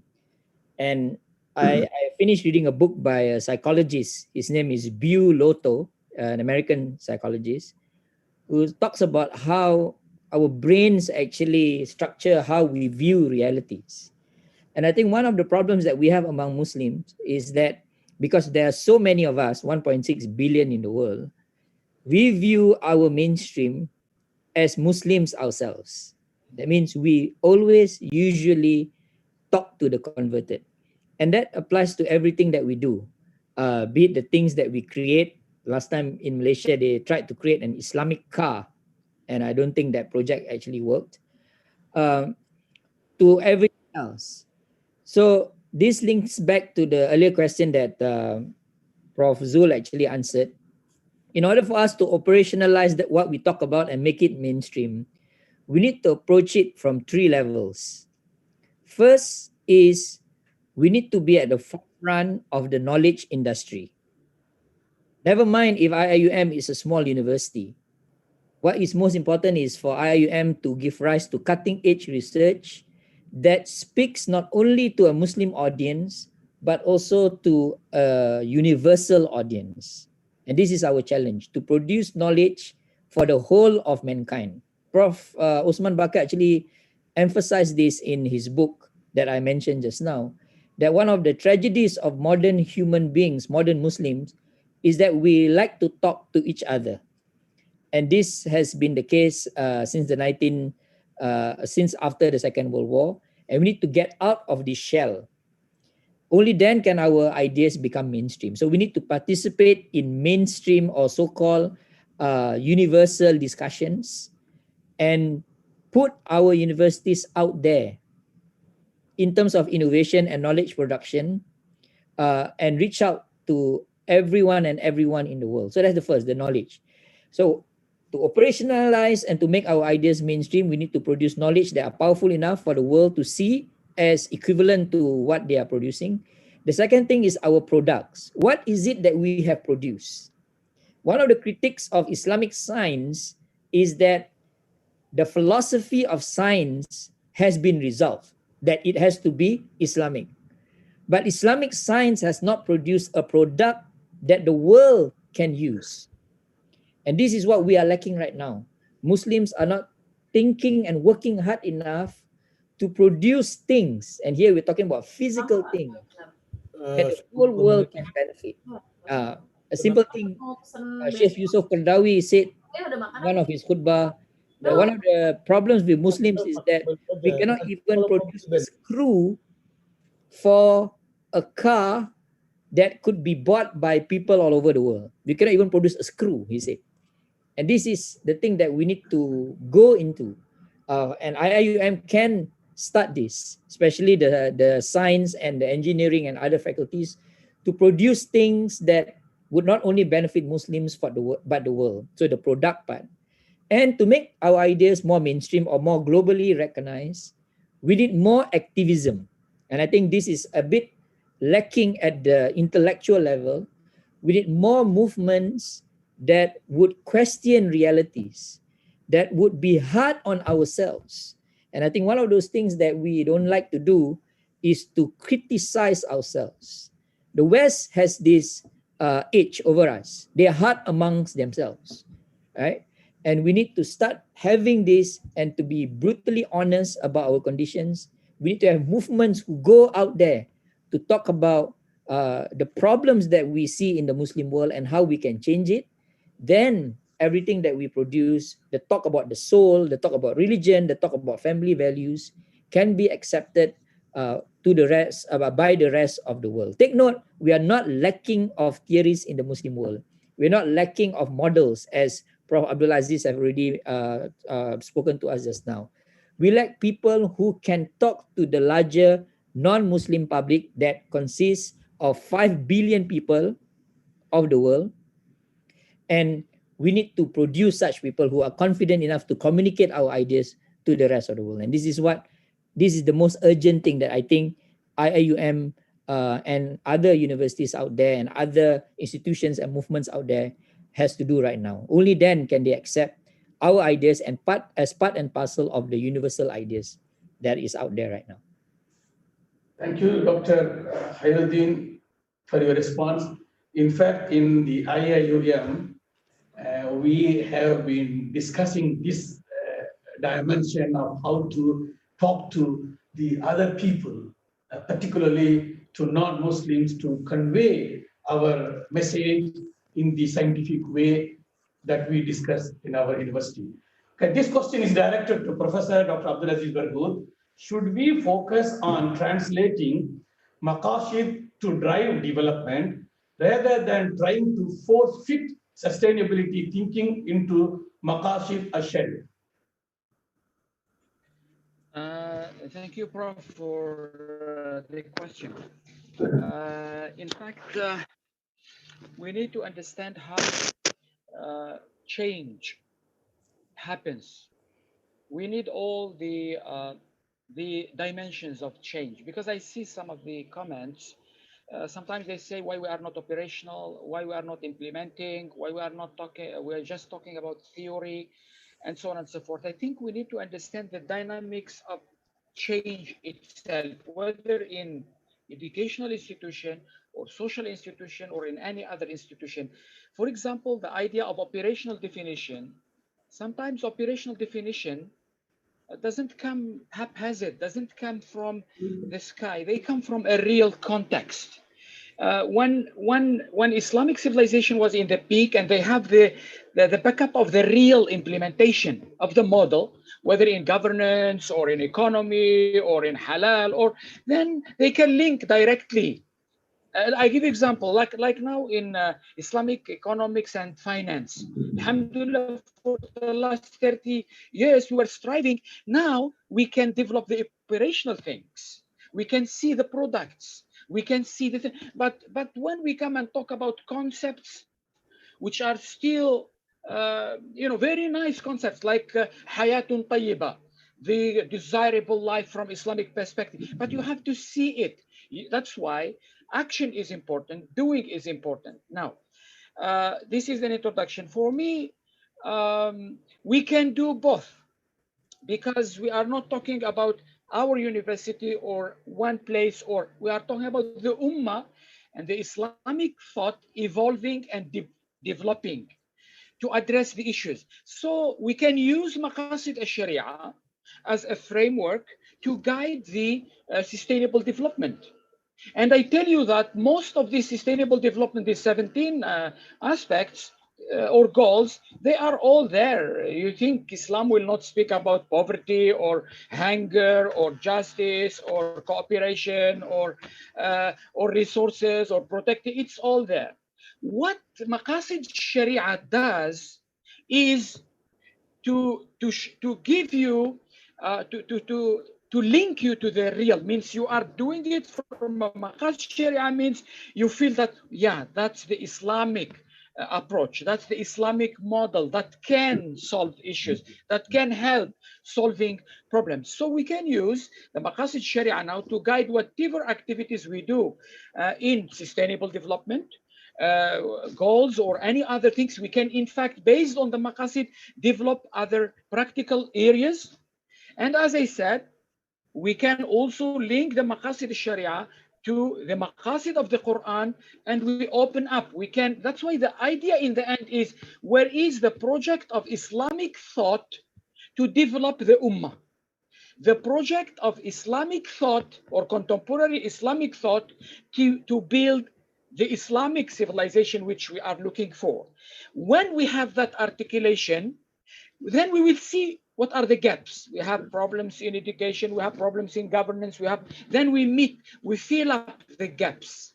But when you work and you don't have a direction, you don't have a roadmap, you don't have a vision, you don't have this, we are segmenting the processes so that always the question will crop up. Oh yeah, you are more theoretical, we are not practical, these people are practical, these people are not. Why? Because we are having a cultural and mind issue. We need to address the personality issue, the mind issue, the thinking issue, the multidisciplinarity issue, the ability to think comprehensive.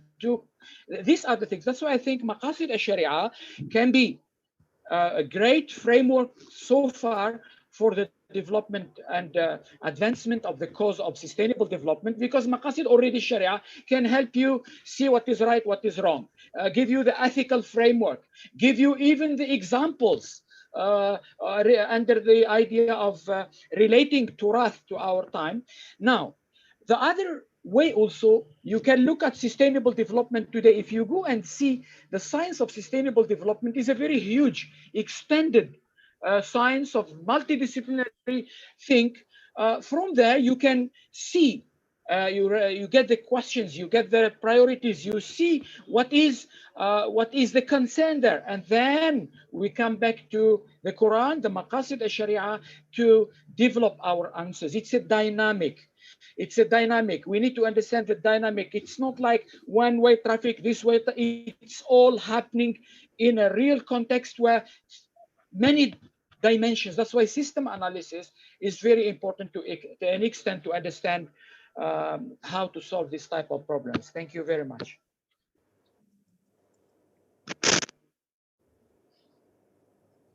Okay, there are many questions. I do not know whether we can entertain all these questions. And I will choose one last question from the question bank that I have because of the time constraint.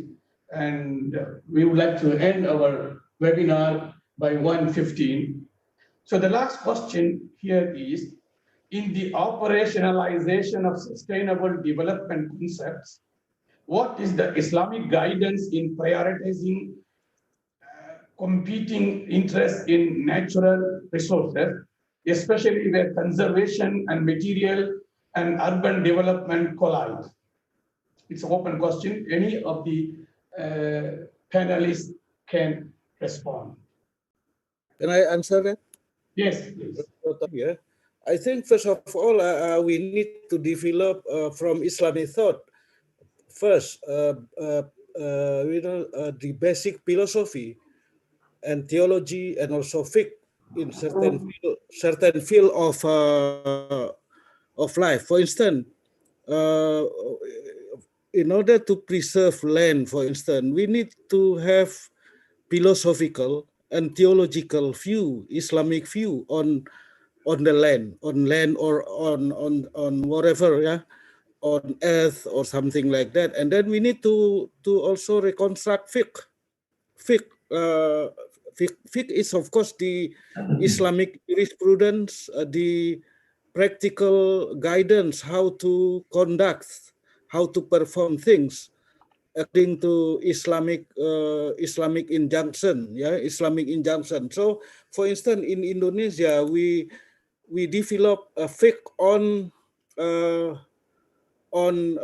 the use of zakah, Islamic philanthropy, for environment preservation, for instance, for ecology, how you to do it? How do you do it? Islamic philanthropy like zakah or infaq or sadaqah or wakaf, not only for the 8 asnaf, but also for a much wider programs in relation to SDGs project, including also for the preservation, for the protection of women and children's life, for instance. We need to formulate a fiqh on women's life, fiqh on women preservation, women protection, children protection, by using, for instance, Islamic philanthropy. And of course, in Indonesia, we now, philanthropy is developing quite rapidly. So we can use this Islamic philanthropy fund for many, programs in relation to SDGs.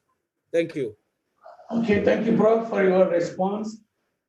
Is there any other panelist willing to respond to this question? Or Prof. Yes, most welcome, Prof. Yeah, Prof. Can I just add what has been mentioned by our Prof? I think this question of prioritizing competing interests in natural resources, I think this is a question of each and every country. And also, it needs to be posed at the Ummah level. To answer this question, we need to start thinking, as I said, the bigger picture. So we need to come and see how the Islamic Ummah, like the OIC country, as Prof. Kamal mentioned, what is the vision, what is the blueprint of the OIC vision as a whole, which actually one of the big Islamic groupings. Do we have a blueprint for to answer or to address this question? And for that matter, the other areas of economic cooperation, of environment cooperation, of education cooperation, we need to look at this from a bigger picture, because the question we can give you a lot of guiding principles from the Quran and Sunnah, but when it comes to the practical side, we need to see, because these things are related to implementation, to policy matters, to the economies of Muslim countries. So we need now within the OIC to start integrating the idea of real cooperation, whether at the environmental and natural resources use. There are some countries who are advanced in certain knowledge, in certain governance and management and policies and applications of the Islamic concepts, let's say, of protecting and conserving the material, the resources. We learn from them. What do we learn? How to learn? How do we pass the knowledge? What the political institution can do, the social institution, the educational. It's a question which needs not, let's say, a very simple answer, but it's a complicated one. But in the end, we need, as I said in the beginning, we need that type of comprehensive thinking which combines the theory and the real things that's happening, because thousands of activities are happening under sustainable development in Islamic societies that we don't know what heading where, and what are we going to achieve after 30 years or 50 years. Are we getting the real right substance and vision for it, or we just do activities for the sake of doing activities of sustainable development? That's why I said the issue has to be dealt also as a cultural issue, as a mind issue, as a behavior, as an attitude. We have to change the mind not only of the scholars and teachers and students, but the whole society need to engage if we want to see a different perspective of sustainable development from an Islamic perspective. Many things has to change. Thank you very much. Okay, thank you very much, Professor Dr. Abdelaziz Berghout. I have a request from the participants. They say that they have so many things to seek clarification, and there are many questions, and they are even proposing a continuity of this seminar for another occasion so that all these questions can be answered. It's a monthly thing now. Inshallah, we will try and discuss at our committee level.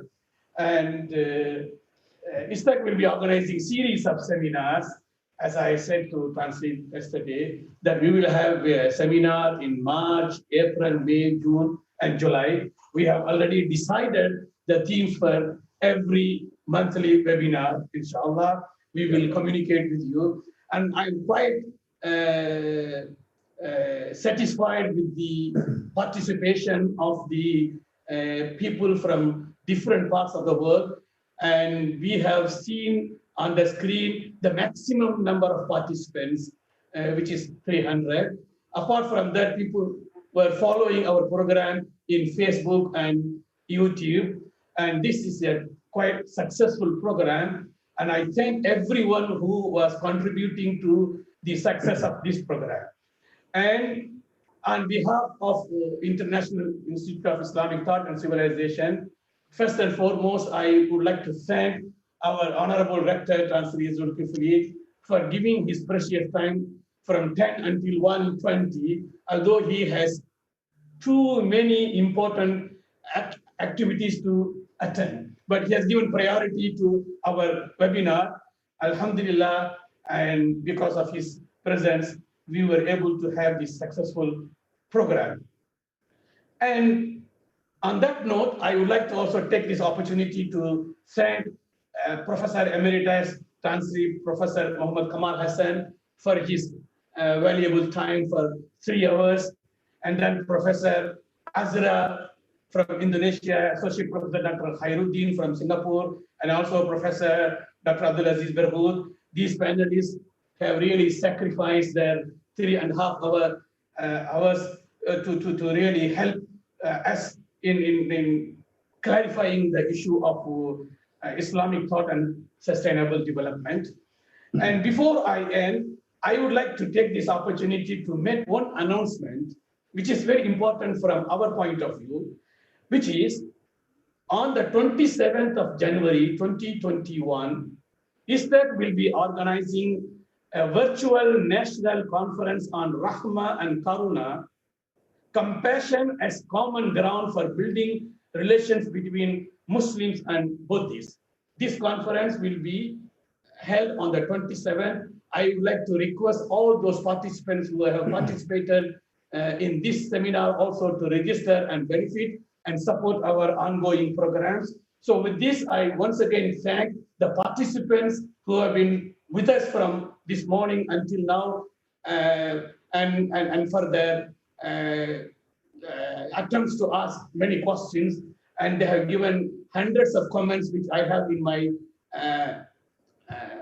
phone. And Sister Hasina has also informed me through the phone that there are many questions which are really unanswered because of the time constraint. So this shows that we have the concern for Islamic thought and sustainable development. Inshallah, we will try to organize another seminar in February, which will be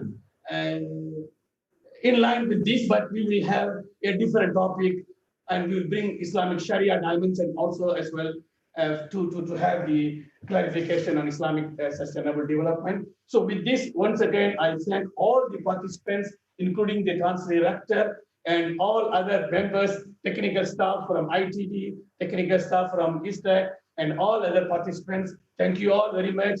May Allah bless every one of us, inshallah. May Allah protect every one of us from this COVID-19. May Allah protect the whole ummah, the whole of humanity from this virus pandemic.